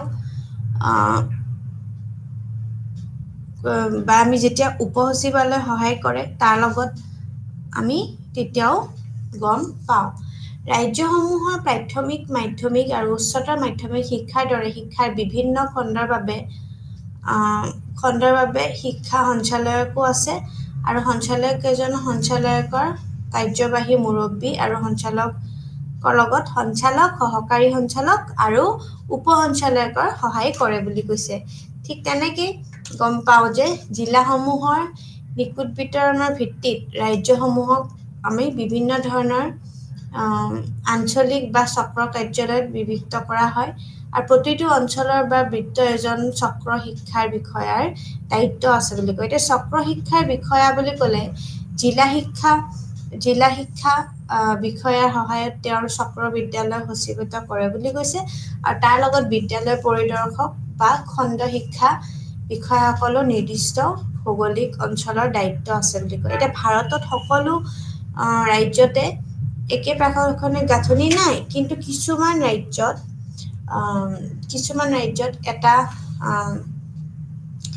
আমাৰ প্ৰশাসনিক ছেটআপ আছে য'ত যাৰ অৰ্থত ৰাজ্যিক শিক্ষা বিভাগৰো আমাৰ বিভিন্ন ধৰণৰ শিক্ষা বিষয়ত আনহাতে আন ৰাজ্যত বিভাগৰ আৰু জিলা পৰ্যায়ৰ মাজতো আমি এটা ধুনীয়া ধৰণৰ আমাৰ এটা এষ্টাব্লিছমেণ্ট আছে যাৰ তলত আমি সেই আণ্ডাৰতে ব্ৰাঞ্চটো আণ্ডাৰত স্থাপন কৰিব পাৰি এতিয়া স্থানীয় সংস্থাসমূহ ভাৰতত প্ৰাথমিক পৰ্যায়ত আৰু কেতিয়াবা মাধ্যমিক আমাৰ বিভিন্ন ধৰণৰ পৰ্যায়ত বিদ্যালয়খনত বিভিন্ন স্থানীয় সংস্থা যেনে পৌৰ পৰিষদ জিলা সংস্থা জিলা পঞ্চায়ত আৰু গাঁও পঞ্চায়তৰ দ্বাৰা পৰিচালনাও কৰা হয় বুলি কৈছে ঠিক তেনেকৈ এনে বিদ্যালয়বোৰতো স্থানীয় কৰ আৰু লগতে তাৰ লগতে ৰাজ্য চৰকাৰৰ আমাৰ বিভিন্ন ধৰণৰ অনুদানৰ দ্বাৰাও বিত্তীয় দায়বদ্ধ ভাগ বতৰা কৰা হয় কিন্তু পৰিচালনা শিক্ষক আৰু কৰ্মচাৰী নিযুক্তি আৰু আন্তঃগাঁথনিৰ বিকাশ স্থানীয় সংস্থাবোৰো কৰে বুলি কৈছে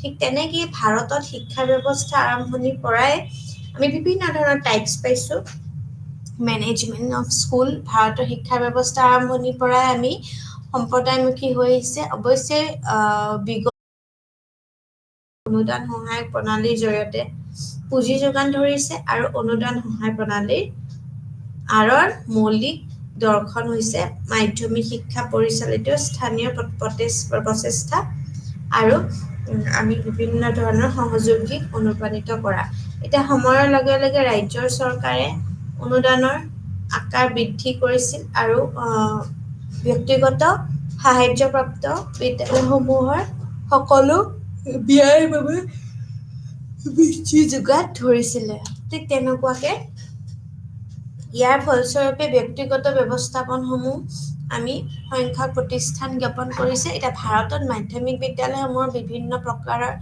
ব্যৱস্থাপনা আছে যেনে চৰকাৰৰ দ্বাৰা পৰিচালিত বিদ্যালয় ভাৰতত বহুত বিদ্যালয় কেন্দ্ৰীয় বা ৰাজ্য চৰকাৰৰ দ্বাৰা পৰিচালিত হয় এতিয়া চৰকাৰে আমাৰ কি কৰিছে যে বহুতো বিদ্যালয় আমাৰ খুলিছে আৰু তাৰ লগতে ইয়াৰ দ্বাৰা পৰিচালিতও হৈছে এই বিদ্যালয়সমূহত শিক্ষা বজাই ৰাখিবলৈ চৰকাৰে যথেষ্ট সুবিধা সমৰ্থনো প্ৰদান কৰিছে আমি দেখিবলৈ পাইছোঁ ঠিক তেনেকৈ আছে ব্যক্তিগত ব্যৱস্থাপনৰ বিভিন্ন ধৰণৰ পৰিচালিত বিদ্যালয় অৰ্থাৎ ভাৰতত বৃহত্তৰভাৱে সংখ্যক বিদ্যালয় আৰু যিবোৰ ব্যক্তিগত সংস্থাৰ দ্বাৰা পৰিচালিত হয় এনে সকলো ব্যক্তিগত সংস্থাৰ পঞ্জীয়ন কৰা প্ৰয়োজন আৰু পঞ্জীভুক্ত সংস্থা হিচাপে কাম কৰা উচিত ঠিক তেনেকৈ সংখ্যালঘু প্ৰতিষ্ঠানৰ দ্বাৰা পৰিচালিত বিদ্যালয় কেইবাটাও ধৰ্মীয় সংগঠন বহুতো বিদ্যালয় খুলিছে আৰু শৈক্ষিক সুবিধাৰ আমাৰ সম্প্ৰসাৰণৰ অৰিহণা যোগাইছে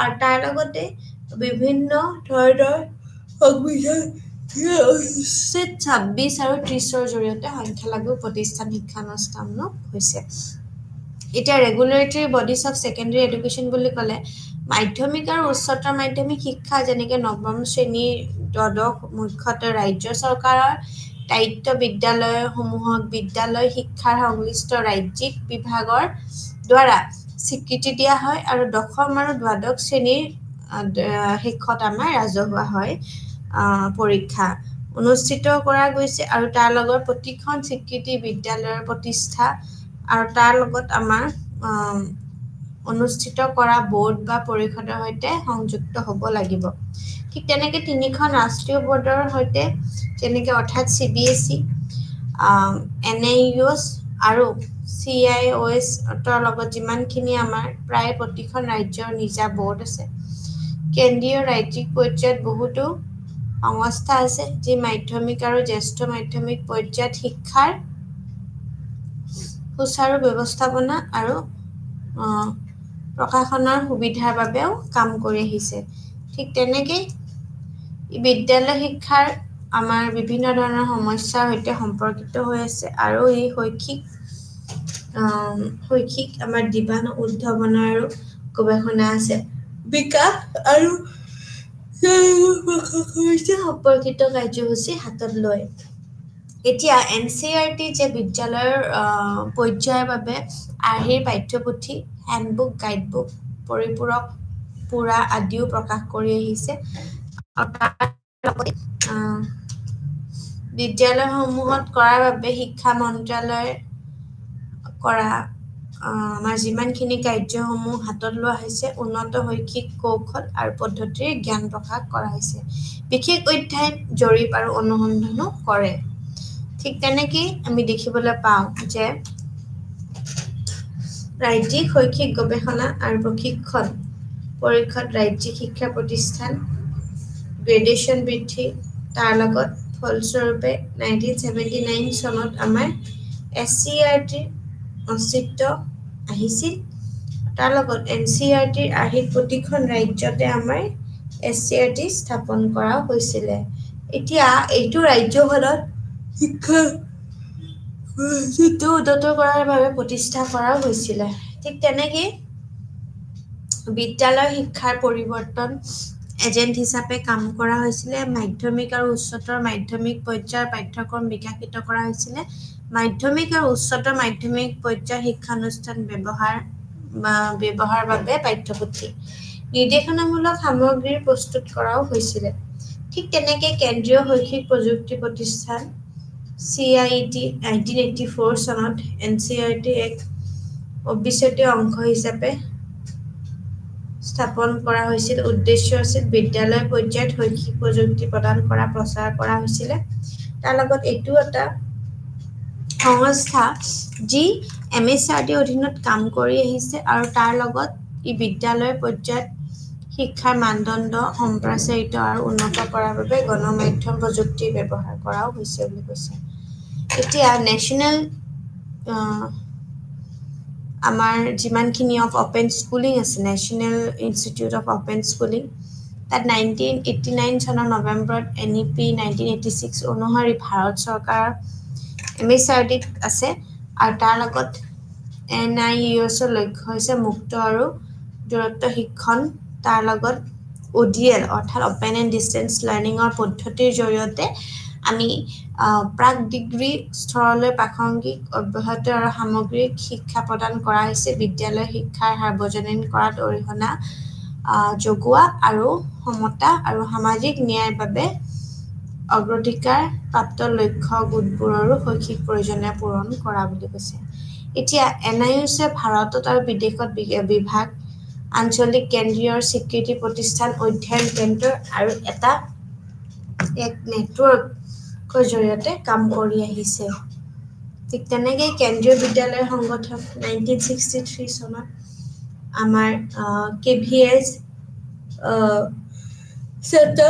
কেন্দ্ৰীয় বিদ্যালয় সংগঠন ভাৰত চৰকাৰৰ দ্বাৰা সম্পূৰ্ণভাৱে বিত্তীয় আৰু এই সমগ্ৰ ভাৰততে কেন্দ্ৰীয় বিদ্যালয়ৰ কাম কাজ চোৱা চিতা কৰে ইয়াৰ মুখ্য কাৰ্যালয় নতুন দিল্লীত আছে KVSৰ অধ্যক্ষ সদায় ভাৰত চৰকাৰৰ মানৱ সম্পদ উন্নয়নৰ দায়িত্ব থকা মন্ত্ৰী কিন্তু প্ৰকৃততে কাৰ্যক্ষমতা KVSৰ আয়ুক্তৰ ওচৰত থাকে বুলি কৈছে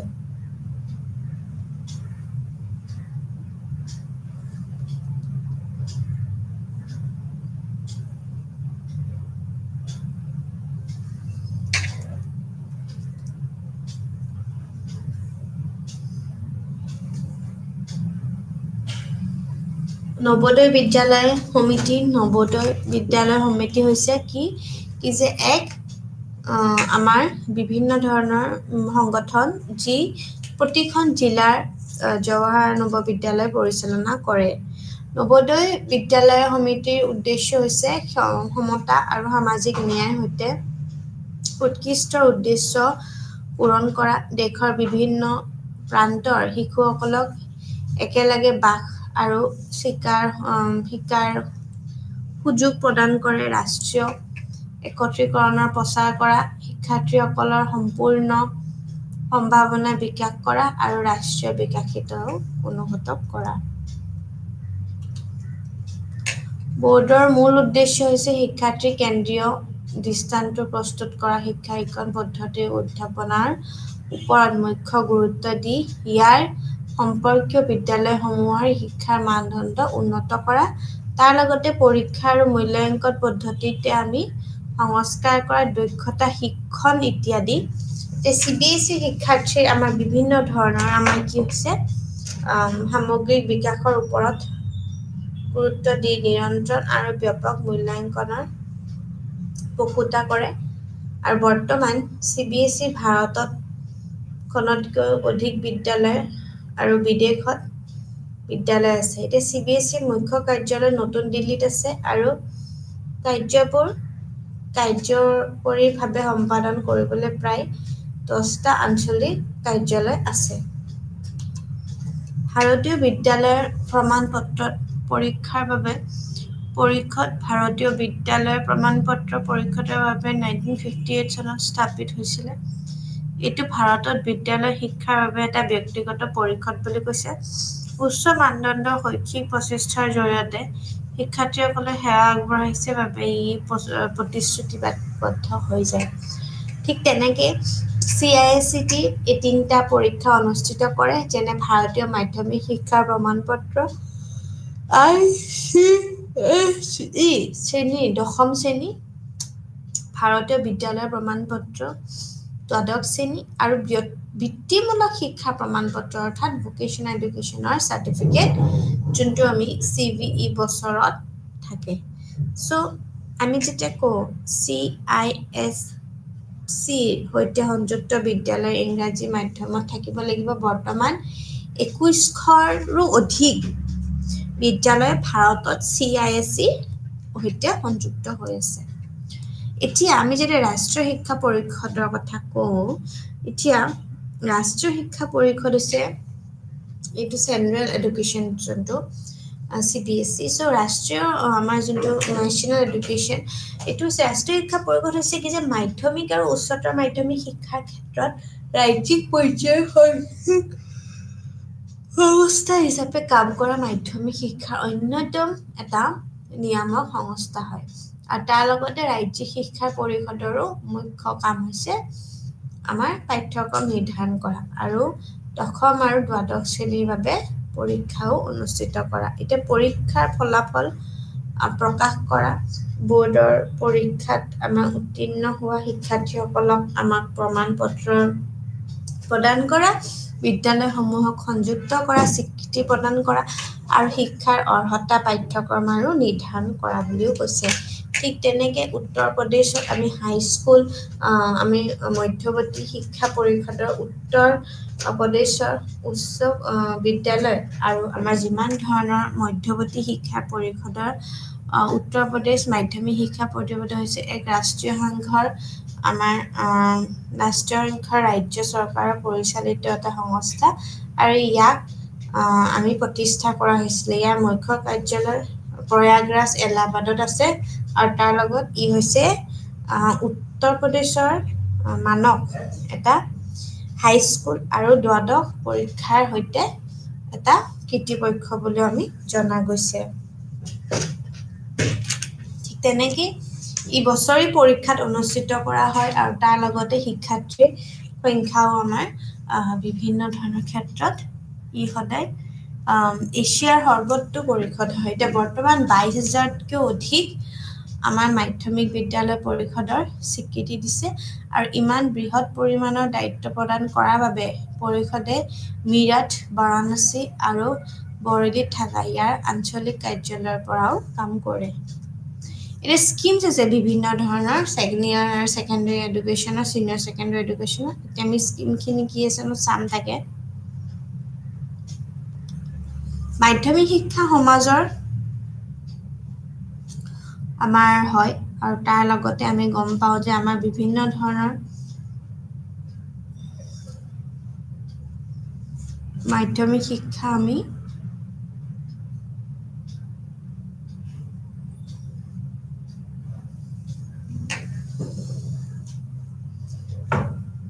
প্ৰাচীন আৰু মধ্যযুগীয় ভাৰতত মাধ্যমিক শিক্ষা প্ৰদান কৰা বিদ্যালয়সমূহত প্ৰচলিত নাছিলে, কিন্তু ভাৰতত মাধ্যমিক শিক্ষা বা মাধ্যমিক শিক্ষাৰ সম্প্ৰসাৰণত প্ৰদান কৰা বিদ্যালয়সমূহ প্ৰথমতে আমাৰ ব্ৰিটিছসকলে আৰম্ভ কৰিছিলে আৰু তাৰ পিছত ভাৰতীয় শিক্ষাৰ প্ৰচাৰ কৰা সকলো আৰম্ভ কৰিছিলে।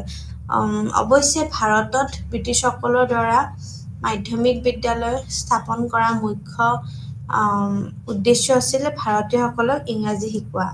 এতিয়া আৰম্ভণিতে লৰ্ড মেকলে প্ৰতিবেদন মাধ্যমিক শিক্ষাৰ সম্প্ৰসাৰণৰ পথ প্ৰশস্ত কৰিছিলে আৰু তাৰ লগত অনুদান সহায়ক প্ৰণালীও আৰম্ভ কৰিছিলে। কলিকতা বিশ্ববিদ্যালয় আয়োগ অৰ্থাৎ মাধ্যমিক শিক্ষাৰ কতিপয় অধ্যয়ন কৰাৰ পিছত প্ৰতিখন প্ৰদেশত মাধ্যমিক আৰু মধ্যৱৰ্তী শিক্ষাৰ পৰিষদ স্থাপন পৰামৰ্শ দিয়ে আৰু তাৰ লগত হাৰ্টগ কমিটি অৰ্থাৎ পৰামৰ্শ দিছিল যে মাধ্যমিক বিদ্যালয়ৰ পাঠ্যক্ৰম এনেকুৱা হ'ব লাগে যে শিক্ষাৰ্থীসকলৰ আত্মনিৰ্ভৰশীল হ'বলৈ সক্ষম কৰে, মানে ইণ্ডিপেণ্ডেণ্ট।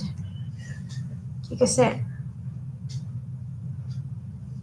এতিয়া 11 বছৰৰ তলত কোনো শিক্ষাৰ্থীক আমি উচ্চ বিদ্যালয়ত ভৰ্তি কৰিব নালাগে আৰু তাৰ লগত আমাৰ বিদ্যালয়ৰ পাঠ্যক্ৰমত 6 বছৰ হ'বও নালাগে। এতিয়া স্বাধীনতাৰ পিছতে কেইবাখনো নিযুক্ত সমিতি আৰু আয়োগ মাধ্যমিক শিক্ষাৰ সম্প্ৰসাৰণ সম্পৰ্কে পৰামৰ্শ দিছিলে, যেনে তাৰাচন্দ সমিতি আমি পঢ়িছোঁ 1948 আৰু যিয়ে পৰামৰ্শ দিছিল যে আমাৰ মাধ্যমিক বিদ্যালয়সমূহত বহুপাক্ষিক হ'ব লাগে, ডাইভাৰ্জেণ্ট হ'ব লাগে, মাল্টিডিচিপ্লিনাৰী বুলি যাক কয়, কিন্তু স্থানীয় পৰিস্থিতি অনুসৰি মানে আমাৰ লোকেল নিডছবিলাক ভৰ্তি হ'ব লাগে, পুনৰ হ'ব লাগে। তো তাৰ লগত আমাৰ সেই অনুসৰি একপাক্ষিক বিদ্যালয়সমূহত থকা আমাৰ যিমানখিনি কৰিব পাৰি মাধ্যমিক শিক্ষাৰ আয়োগ বা মডেলিয়াৰ আয়োগৰ ভাৰতত মাধ্যমিক শিক্ষাৰ বিকাশত এক গুৰুত্বপূৰ্ণ মাইলৰ খুঁটি হিচাপে কাম কৰা বুলি কোৱা গৈছে।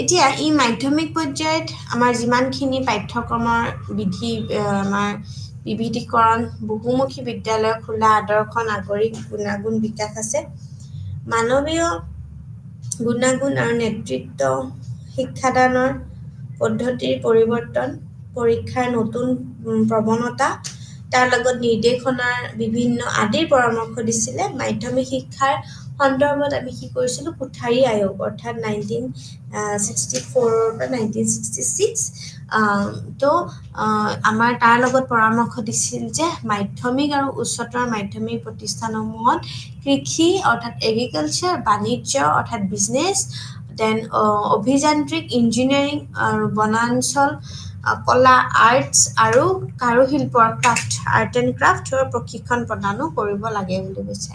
এতিয়া ৰাষ্ট্ৰীয় শিক্ষা নীতিয়ে অৰ্থাৎ 1968ৰ পৰামৰ্শ লগতেই দিছিল যে 10ম শ্ৰেণীতকৈও আমি বিজ্ঞান আৰু গণিতৰ অধ্যয়ন আমাৰ বাধ্যতামূলক কৰিব লাগে, সকলো আমাৰ যিমানখিনি আছে। আৰু তাৰ লগতে আমি গম পাওঁ যে আমাৰ বিভিন্ন ধৰণৰ সুবিধা উপলব্ধ আমি সদায় কি কৰিব লাগিব, যেনেকৈ এছ.টি. ল'ৰা-ছোৱালী, ধনী দুখীয়া দৰিদ্ৰ আৰু এক প্ৰকাৰৰ আমাৰ বিভিন্ন ধৰণৰ কাৰিকৰী শিক্ষাও মাধ্যমিক হ'ব লাগে বুলি কয়। ঠিক তেনেকুৱাতে আমি গম পাওঁ যে আমাৰ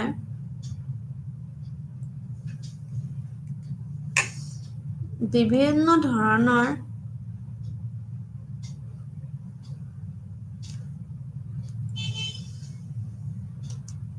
ৰাষ্ট্ৰীয় মাধ্যমিক শিক্ষা অভিযান আছে, তাৰ লগত ৰাষ্ট্ৰীয় মাধ্যমিক আমাৰ সেয়াও আছে বুলি কয়।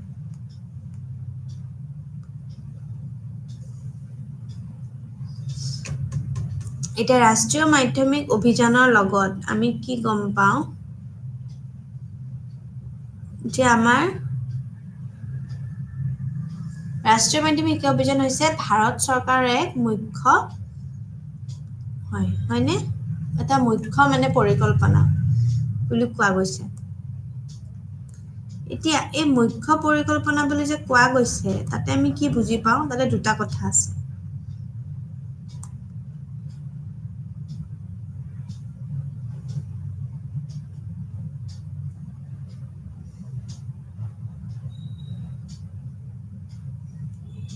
এতিয়া দুটা কথা কি আছে ইয়াতে?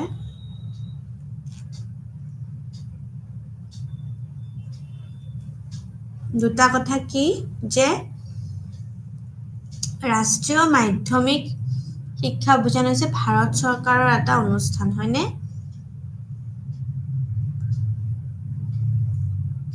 এতিয়া ভাৰত চৰকাৰৰ এটা মুখ্য পৰিকল্পনা আৰু মাধ্যমিক শাখাটো আমি বুজিবলৈ পাওঁ যে আমাৰ পৰিকল্পনা যাক মাধ্যমিক শিক্ষাৰ মানদণ্ড আৰু সম্প্ৰচাৰিতভাৱে উন্নত কৰাৰ লক্ষ্য আছে আৰু ঠিক তেনেকেই আমি ধৰিবলৈ পাওঁ যে আমাৰ বিভিন্ন ধৰণৰ আমাৰ আছে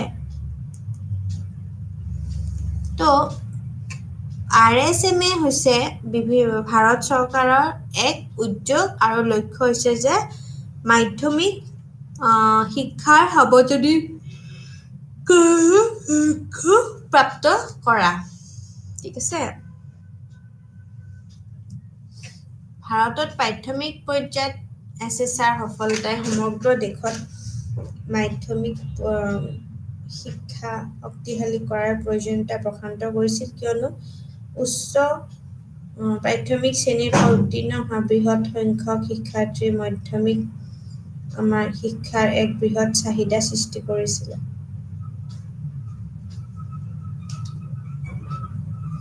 ভাৰত চৰকাৰৰ মানৱ সম্পদ উন্নয়ন তাৰ লগত মন্ত্ৰালয়ে কেন্দ্ৰীয় পৃষ্ঠৰ লগতে আমাৰ আঁচনিখন ৰূপায়ণ কৰিছিলে 2009ৰ পৰা 10 বৰ্ষত পৰা আৰম্ভ হৈছিলে যাতে সকলোৰ বাবে দক্ষ বিকাশ আৰু সমতাৰ চৰ্ত প্ৰদান কৰা হয় আঁচনিখনত বহুমুখী গৱেষণা কাৰিকৰী পৰামৰ্শ আৰু পুঁজি সমৰ্থন অন্তৰ্ভুক্তও আছে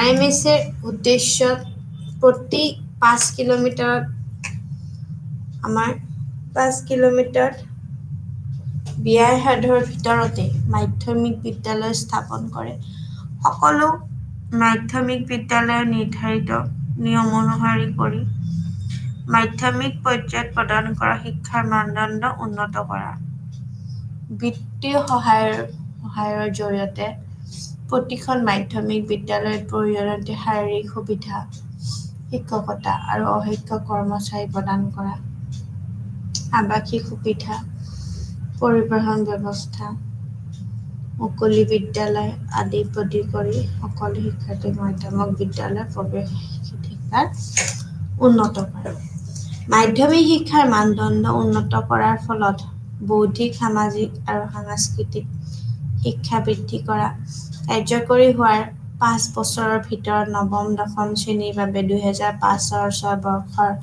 52.6ৰ পৰা আমি আদি কৰি মুঠ নামভৰ্তিৰ 75% প্ৰাপ্ত কৰিছে 2012-13 বৰ্ষৰ 75% আৰু 17-18 বৰ্ষৰ 100% প্ৰৱেশাধিকাৰ প্ৰাপ্ত কৰিছিল এতিয়া 2020 চনৰ ভিতৰত 100% ধাৰণ প্ৰাপ্ত কৰিছে আৰু এই বিদ্যালয় শিক্ষাৰ গাঁথনিৰ ব্যৱস্থাপনা অৰ্থাৎ নিশ্চিত কৰে যে লিংগ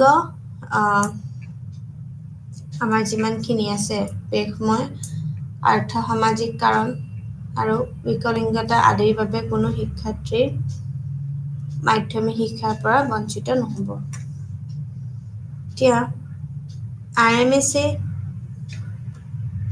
অধীনত প্ৰদান কৰা ভৌতিক সুবিধাবোৰ হৈছে যে অতিৰিক্ত শ্ৰেণীকোঠা মাধ্যমিক শিক্ষাৰ মানদণ্ড উন্নত কৰাৰ বাবে আন্তঃগাঁথনি আৰু বিদ্যালয়ৰ ভৱন শক্তিশালী কৰাৰ বাবে অতিৰিক্ত শ্ৰেণীকোঠা নিৰ্মাণ পৰীক্ষাগাৰ গুণগত শিক্ষণৰ বাবে ভৌতিক ৰসায়ন বিজ্ঞান অৰ্থাৎ কেমিকেল সায়েন্সেছ জীৱ বিজ্ঞান আমাৰ লাইফ সায়েন্সেছ আৰু গণিত পৰীক্ষাগাৰ মেথমেটিকেল সায়েন্সৰ এটা এক্সামিনেশ্যন আমি নিৰ্মাণ কৰে আৰু পৰীক্ষাগাৰৰ বিভিন্ন ধৰণৰ সঁজুলিৰ বাবেও অনুদান প্ৰদান কৰে বুলি কয় ঠিক তেনেকৈ তাৰ লগতে মাধ্যমিক বিদ্যালয়সমূহত পুথিভঁৰালৰ আমাৰ সমৃদ্ধি কৰাৰ বাবে পুথিভঁৰালৰ কিতাপৰ বাবে 1 লাখ টকা আৰু আলোচনা বাতৰি কাকতৰ আদি ক্ৰয়ৰ বাবে বছৰি 10,000 টকা অনুদান প্ৰদান কৰে ল'ৰা আৰু ছোৱালীৰ বাবে পৃথক শৌচাগাৰৰ ব্যৱস্থা, খোৱা পানীৰ সুবিধা, কলা আৰু কাৰিকৰী বিদ্যা প্ৰতিখন মাধ্যমিক বিদ্যালয়ৰ কলা আৰু কাৰশিল্পৰ কোঠা স্থাপন। দূৰৱৰ্তী অঞ্চলৰ শিক্ষকসকলৰ বাবে আৱাসিক হোষ্টেল অৰ্থাৎ ৰেচিডেন্সিয়েল হোষ্টেলছবিলাক য'ত থাকে, যোনবোৰ দূৰত থাকে, ডিষ্টেঞ্চ কমিউনিকেশ্যন ট্ৰেন্সপৰ্টেশ্যনটো এটা ইছ্যু হয়। তো প্ৰধান শিক্ষকৰ কোঠা লাগিব অৰ্থাৎ হেডমাষ্টাৰৰ ৰুম লাগিব, এটা অফিচ লাগিব, কম্পিউটাৰৰ কোঠা লাগিব মানে ক্লাছ, দেন লাইব্ৰেৰী লাগিব, এটা পুথিভঁৰাল, কলা আৰু কাৰশিল্পৰ কোঠা লাগিব, আৰ্ট এণ্ড ক্ৰাফ্টৰ এটা ক্লাছ ৰুম লাগিব আদিৰ বাবে আমি স্বভাৱ আৰু সঁজুলি যোগদান কৰোঁ। এই সকলোবোৰৰ বাবে উপৰিও শিক্ষণৰ সামগ্ৰী, খেলৰ সঁজুলি, সংগীতৰ অংকন, কলা ক্ৰয়ৰ বাবে বিদ্যালয়সমূহক বছৰি 50,000 টকা অনুদান প্ৰদান কৰা হয়। এতিয়া বিদ্যালয়ৰ সামান্য মেৰামতি আৰু বিদ্যালয়সমূহৰ বছৰি 2 পৰা 4 লাখ টকাৰ অনুদানৰ বাবে প্ৰতিখন বিদ্যালয়ক বছৰি 25,000 টকাৰ অনুদান প্ৰদান কৰা হয়।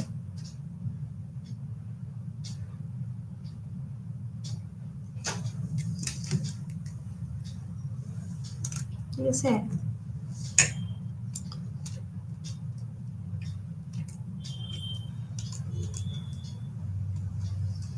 এতিয়া কেন্দ্ৰীয় পৃষ্ঠপোষকতাত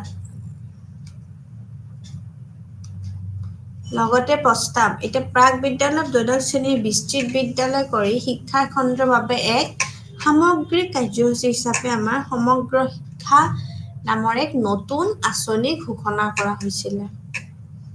ঠিক আছে। তো এই যে ঘোষণা কৰা হৈছিলে তাতে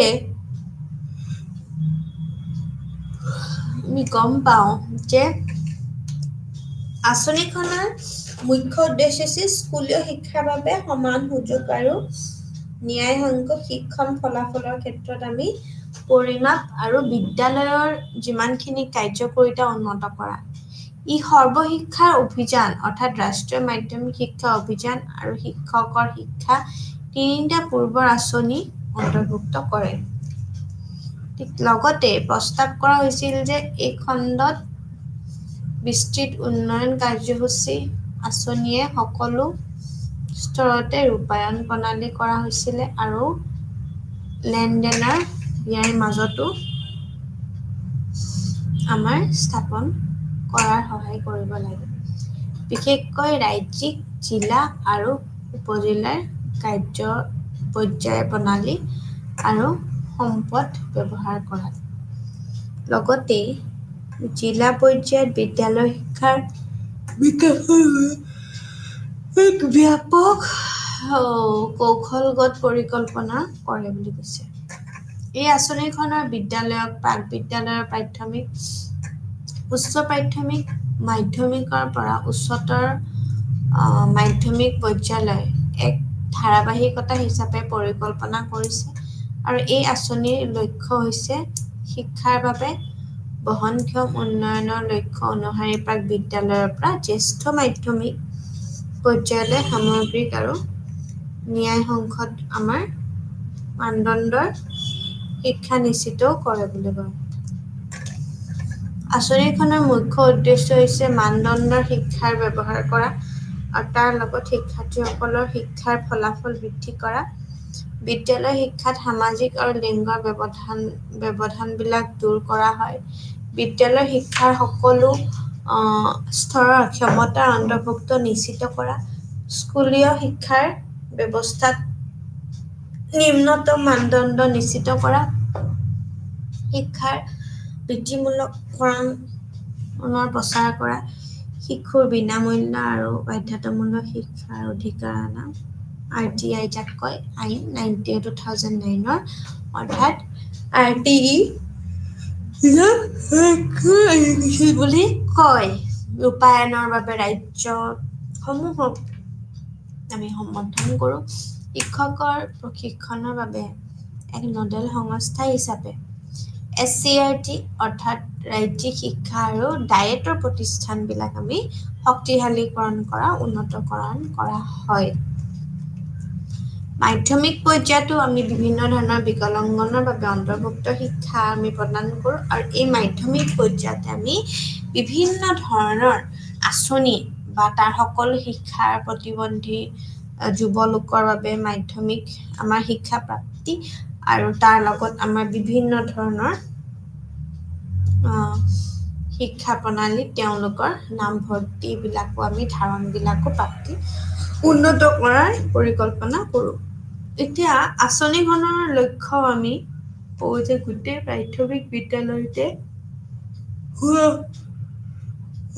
মাধ্যমিক পৰ্যায়ত অধ্যয়ন কৰি থকা আৰু চৰকাৰী স্থানীয় সংস্থা আৰু চৰকাৰী সাহায্যপ্ৰাপ্ত বিদ্যালয়ৰ নৱম দ্বাদশ শ্ৰেণীৰ অধ্যয়ন কৰি থকা আৰু একে বা একাধিক বিকলাংগত কৰি ভুগি যদি আছে যিটো প্ৰতিবন্ধী ব্যক্তিগত আইন অৰ্থাৎ 1995 চনত আৰু ৰাষ্ট্ৰীয় ন্যাস আইন 1999 দ্বাৰা নিৰ্ধাৰণ কৰা হৈছে অৰ্থাৎ আমাৰ যিমানখিনি অনধন্ত নিম্ন দৃষ্টিশক্তি লোকমতৰ বিকলাংগত মানসিক বিকাৰ মানসিক ৰোগ আৰু তাৰ লগত শিকাৰ বিভিন্ন ধৰণৰ দুৰ্বলতা বা আমাৰ কথা কোৱাৰ দুৰ্বলতা অৰ্থাৎ আমাৰ বিভিন্ন ধৰণৰ আমি কষ্ট ৰোগবিলাক আৰোগ্য বা আমাৰ বিভিন্ন ধৰণৰ আমি আমাৰ অটিজম অৰ্থাৎ চেৰিবেল পালাচি আমাৰ বিভিন্ন ধৰণৰ যিমানবোৰ সমস্যা আছে সেইবোৰ আমি শিকাৰ দ্বাৰাও আমি কৰিবলৈ পাৰোঁ ক্ষমতা আৰু তাৰ লগত আমি ইয়াৰ উপৰিও আমি কওঁ যে ইয়াৰ বিকলাংগ ছোৱালীবোৰৰ বাবে এই আঁচনিৰ অধীনত বিশেষ আমি মনোযোগ লাভ কৰোঁ। কেন্দ্ৰীয় পৃষ্ঠপোষকতা তত্ত্বাৱধানত থকা IEAC আঁচনিৰ লক্ষ্য হৈছে সকলো বিকলাংগ শিক্ষাৰ্থীক এক সামগ্ৰিক আৰু উপযুক্ত পৰিৱেশত 4 বছৰৰ মাধ্যমিক শিক্ষা প্ৰাপ্ত কৰাৰ বাবে 4 বছৰৰ প্ৰাথমিক শিক্ষা সম্পূৰ্ণ কৰা আৰু মাধ্যমিক পৰ্যায়ত সাধাৰণ শিক্ষা ব্যৱস্থাটো বিকলাংগ শিক্ষাৰ্থীসকলৰ শৈক্ষিক সুযোগ আৰু সুবিধা প্ৰদান কৰা। 3 বা 5 বছৰৰ ভিতৰত বিকলাংগ শিশুৰ প্ৰয়োজনীয়তা পূৰণ কৰাৰ বাবে সাধাৰণ বিদ্যালয়ৰ শিক্ষকসকলৰ প্ৰশিক্ষণৰ কৰাটো সহায় কৰিব লাগিব। আঁচনিখনত নিশ্চিত কৰিবলৈ কৰে যে মাধ্যমিক পৰ্যায়তো বিকলাংগ থকা শিশুৰ চিনাক্ত কৰিবলগীয়া প্ৰতিটো বিকলাংগ শিশুৰ শৈক্ষিক প্ৰয়োজনীয় মূল্যাংকন কৰিব প্ৰতিটো বিকলাংগ শিশুৰ তেওঁৰ প্ৰয়োজন অনুসৰি সহায় কৰা সঁজুলি আৰু সহায় কৰা আমাৰ বিভিন্ন ধৰণৰ প্ৰদান কৰিব লাগিব আৰু তাৰ লগতে প্ৰতিটো শিশুৰ প্ৰয়োজন অনুসৰি আমি শিক্ষাৰ সামগ্ৰিক আমি যোগানো ধৰিব লাগিব বুলি কয়। এতিয়া বিদ্যালয় সকলোবোৰ আমাৰ স্থাপত্য প্ৰতিবন্ধকতা আঁতৰ কৰিব লাগিব তাৰ লগত আমাৰ বিকলাংগ শিক্ষাৰ্থীসকলৰ শ্ৰেণীকোঠাত পুথিভঁৰাল আৰু আমাৰ যিমানখিনি শৌচালয়ৰ আমাৰ আছে সেইখিনি আমি শৌচালয়ৰ সুবিধা লাভ কৰিব লাগিব অৰ্থাৎ ৱাটাৰ ড্ৰিংকিং ফেচিলিটিছ এইবোৰ চব থাকিব লাগিব আৰু তাৰ লগতে প্ৰতিবন্ধী শিক্ষাৰ্থীসকলৰ আমাৰ যিমানখিনি আমাৰ আছে বিশেষভাৱে সেইখিনিকো আমি সমৰ্থন সেৱা প্ৰদান কৰিব লাগিব। এতিয়া অন্তৰ্ভুক্ত শিক্ষাৰ লগতে আমাৰ যিমানখিনি সমৰ্থন আমাৰ কৰিব আছে সেইখিনিৰ লগত ভাল উপৰিও আমি পদ্ধতি বিকাশ আমি কৰিব লাগিব আৰু তাৰ লগতে আমি বিকাশিত কৰিবলৈ প্ৰতিখন ৰাজ্যত আদৰ্শ বিদ্যালয় স্থাপন কৰিব লাগিব। এতিয়া আমি যেতিয়া কওঁ IEDCS অৰ্থাৎ হৈছে এটা আমি এইটো আমাৰ কি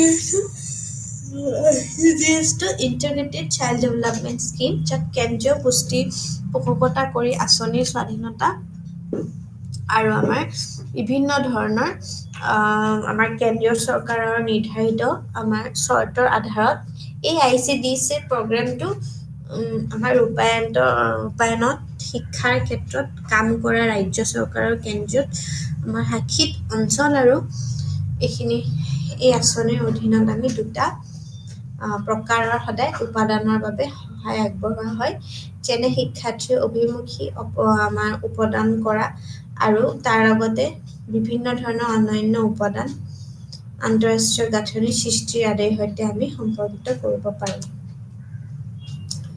আৰু তাৰ লগতে শিক্ষাৰ্থীৰ মুখী আমি উপাদানৰ লগতে আঁচনিসকলৰ আমি বিভিন্ন ধৰণৰ প্ৰতিটো বিকলাংগ শিশুৰ বাবে আমি ৰাজ্য কেন্দ্ৰিত আমি সংস্থা আৰু তাৰ লগতে আমি বিভিন্ন ধৰণৰ সহায় আগবঢ়াও কৰিব পাৰোঁ আৰু এই পৰিমাণটোৱে কিছুমান ব্যয় কৰা হয় বিশেষ শিক্ষাবিদ থেৰাপিষ্ট চিকিৎসক ডক্তৰ প্ৰতিবন্ধী শিক্ষাৰ্থীসকলৰ সহায়ক আৰু সঁজুলিৰ ব্যৱস্থা কৰা হয় ব্ৰেইল কিতাপ অডিঅ' টেপ আদিৰ দৰে বিকলাংগ শিক্ষাৰ্থীসকলৰ বাবে শিক্ষণ সামগ্ৰীৰ ব্যৱস্থা পৰিবহণ সমিতি তাৰপিছত হোষ্টেলৰ সুবিধা ইউনিফৰ্ম কিতাপ বৃত্তি প্ৰতিবন্ধী ছোৱালীৰ বাবে বৃত্তি কম্পিউটাৰ আদিৰ দৰে ICD ব্যৱহাৰ কৰা national scheme of incentive to girls for secondary education ঠিক আছে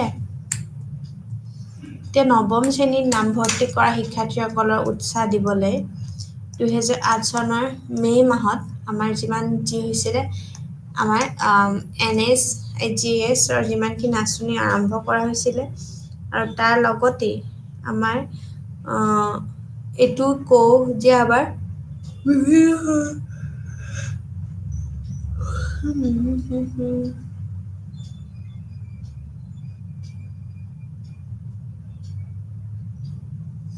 তো আমাৰ যিমানখিনি এতিয়া ৰাষ্ট্ৰীয় বৃত্তিত পৰ্টেলত আমাৰ যিমানখিনি বৰ্ড কৰা হৈছে সেইখিনি আমি কওঁ আৰু তাৰ লগত আমি যাওঁ যে আমাৰ বিভিন্ন ধৰণৰ আমাৰ গম পাওঁ আছে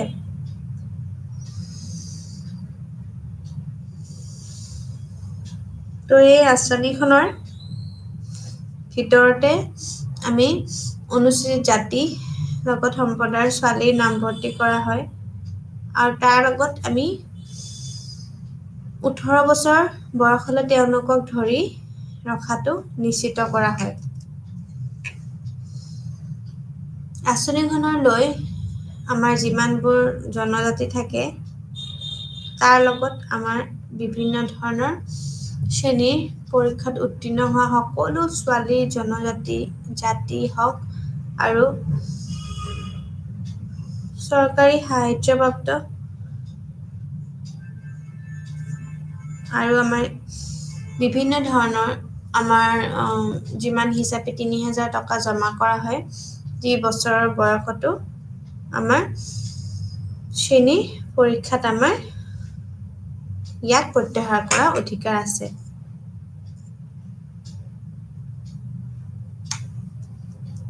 So vocationalization of plus 2 level অর্থাৎ secondary educational vocationalization বহুত ইম্পৰ্টেণ্ট হয়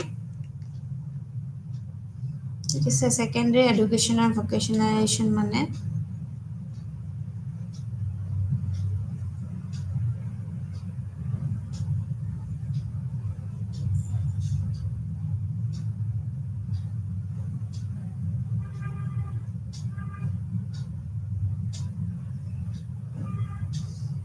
তো আমি যেটা গ্ৰহণ কৰা সকলৰ বাবে আমি যাতে বিকলাংগ কৰিব পাৰো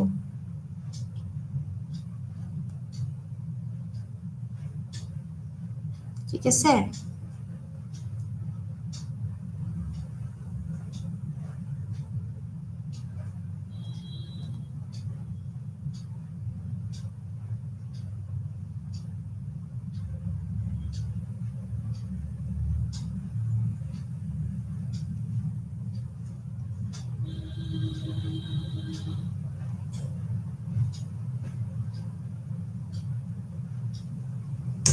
তো সকলোৰে বাবে এক বিকলাংগ প্ৰদান কৰে।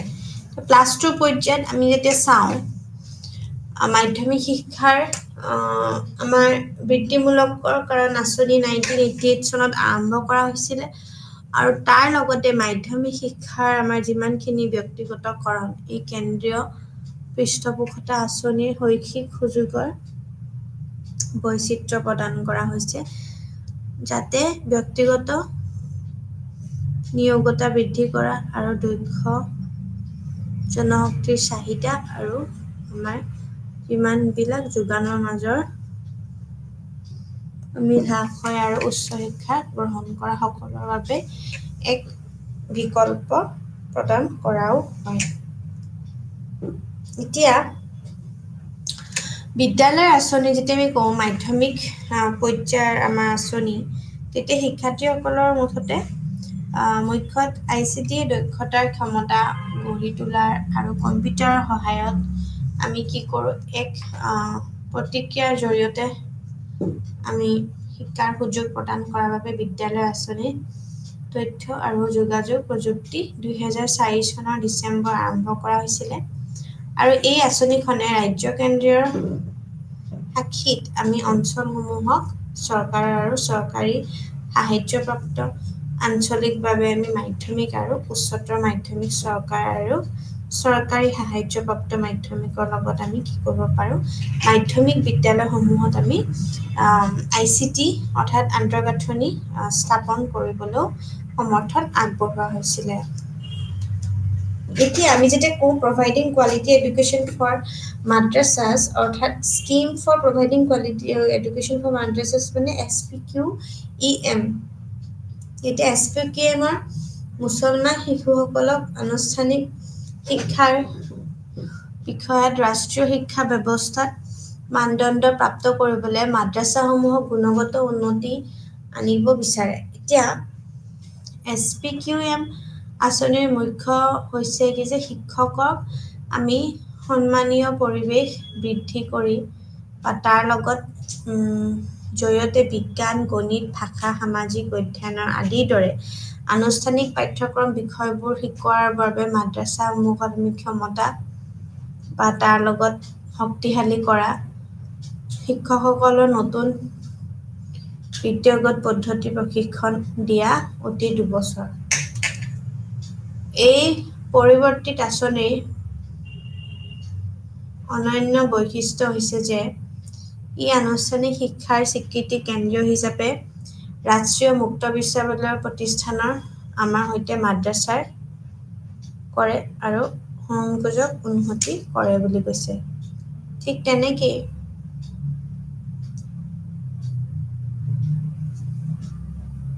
এনে মাদ্ৰাছা অধ্যয়ন কৰি থকা শিশুসকলক 5, 8, 10, 12 শ্ৰেণীৰ বাবে প্ৰমাণপত্ৰ আৰু তাৰ লগত আমি বিভিন্ন ধৰণৰ শ্ৰেণীৰ বাবে আমি প্ৰমাণপত্ৰ প্ৰাপ্ত কৰিবলৈ আমি শিকাওঁ।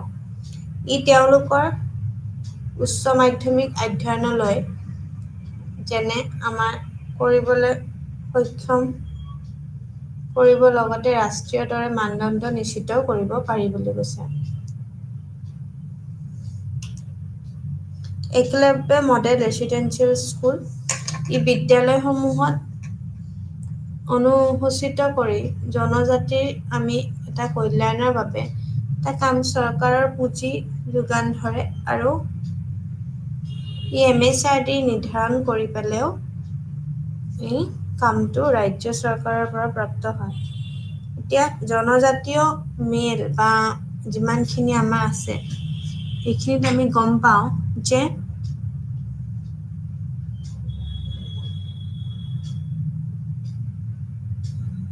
আমাৰ বিভিন্ন ধৰণৰ গ্ৰান্ট পৰিচালনা হৈছিলে আৰু তাৰ লগতেই আমাৰ দেশৰ মুঠ জনজাতি জনসংখ্যাৰ সন্দৰ্ভত আমাৰ বিভিন্ন ধৰণৰ অনুসূচিত জনজাতি জনসংখ্যা আধাৰণত উগ্ৰবাদ অৰ্থাৎ ৰাজ্যিক ধৰি 26খন ৰাজ্যলৈ ৰাজ্য সোণাৰী আবণ্টন কৰা হয়। এতিয়া অনুদানৰ এটা অংশ আমি কওঁ যে একলব্য আদৰ্শ আৱাসিক বিদ্যালয় স্থাপন কৰাৰ বাবে ব্যৱহাৰ কৰিব পাৰি। জুন 2010ত মন্ত্ৰালয়ে জাৰি কৰা নিৰ্দেশনা অনুসৰি স্থানীয় এলেকা আৰু ইয়াৰ লোকসকলৰ প্ৰয়োজনীয়তাবোৰো আমি ওপৰতো নিৰ্ভৰ কৰিব পাৰি বুলি কৈছে।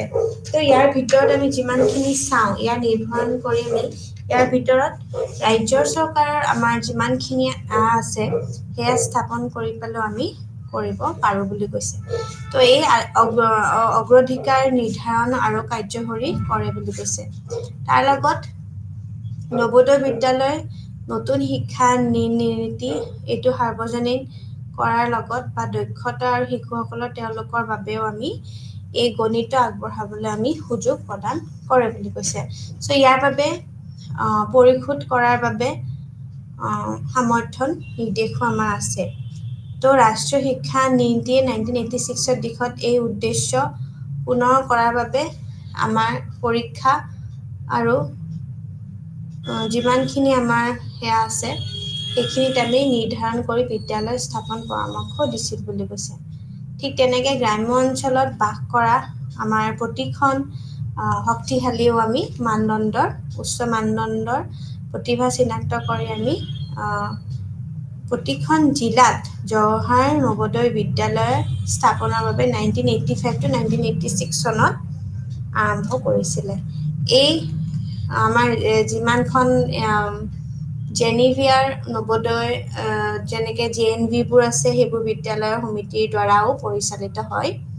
এতিয়া নৱোদয় বিদ্যালয়সমূহ বিস্তৃত কৰি আমি যিমানখিনি আমাৰ উৎকৃষ্ট বৃদ্ধি কৰা হৈছে দেশৰ বিভিন্ন প্ৰান্তৰ পৰা আমাৰ যিমানখিনি শিশুসকলৰ একেলগে বাস কৰা হৈছে সেই শিক্ষাৰ সুযোগ প্ৰদান কৰি ৰাষ্ট্ৰীয় একত্ৰীকৰণৰ তৈয়াৰ কৰা হৈছে। শিক্ষাৰ্থীসকলৰ সম্পূৰ্ণ সম্ভাৱনা বিকাশ কৰা আৰু ৰাষ্ট্ৰীয় আমাৰ যিমানখিনি আছে সেইখিনিক আমি ৰাষ্ট্ৰীয় একলগ কৰি পেলাই আমি দেশব্যাপী কাৰ্যসূচীৰ বাবে এটা কৰিব পাৰোঁ। এতিয়া নৱোদয় বিদ্যালয়সমূহত আমি ক'ব পাৰোঁ যে বিভিন্ন ধৰণৰ আঁচনি এক অনন্য বৈশিষ্ট্য হৈছে প্ৰবৰ্জন আৰু যাৰ দ্বাৰা আমাৰ বিভিন্ন ধৰণৰ আমাৰ হিন্দী ভাষী আমি আমাৰ একলগ কৰি অৱস্থিত বিদ্যালয়ৰ নৱম শ্ৰেণীৰ 30% শিক্ষাৰ্থীসকলৰ বাবে আমি কি কৰিব পাৰোঁ বিভিন্ন ধৰণৰ হিন্দী লগত জড়িত বা বিভিন্ন ধৰণৰ মাল্টিডিচিপ্লিনাৰী ছাবজেক্ট কিছুমান আমি ইয়াৰ বিপৰীতে বিভিন্ন ধৰণৰ বৈচিত্ৰ ভাষাও আমি ইয়াতে যোগান দিব পাৰোঁ। ধন্যবাদ।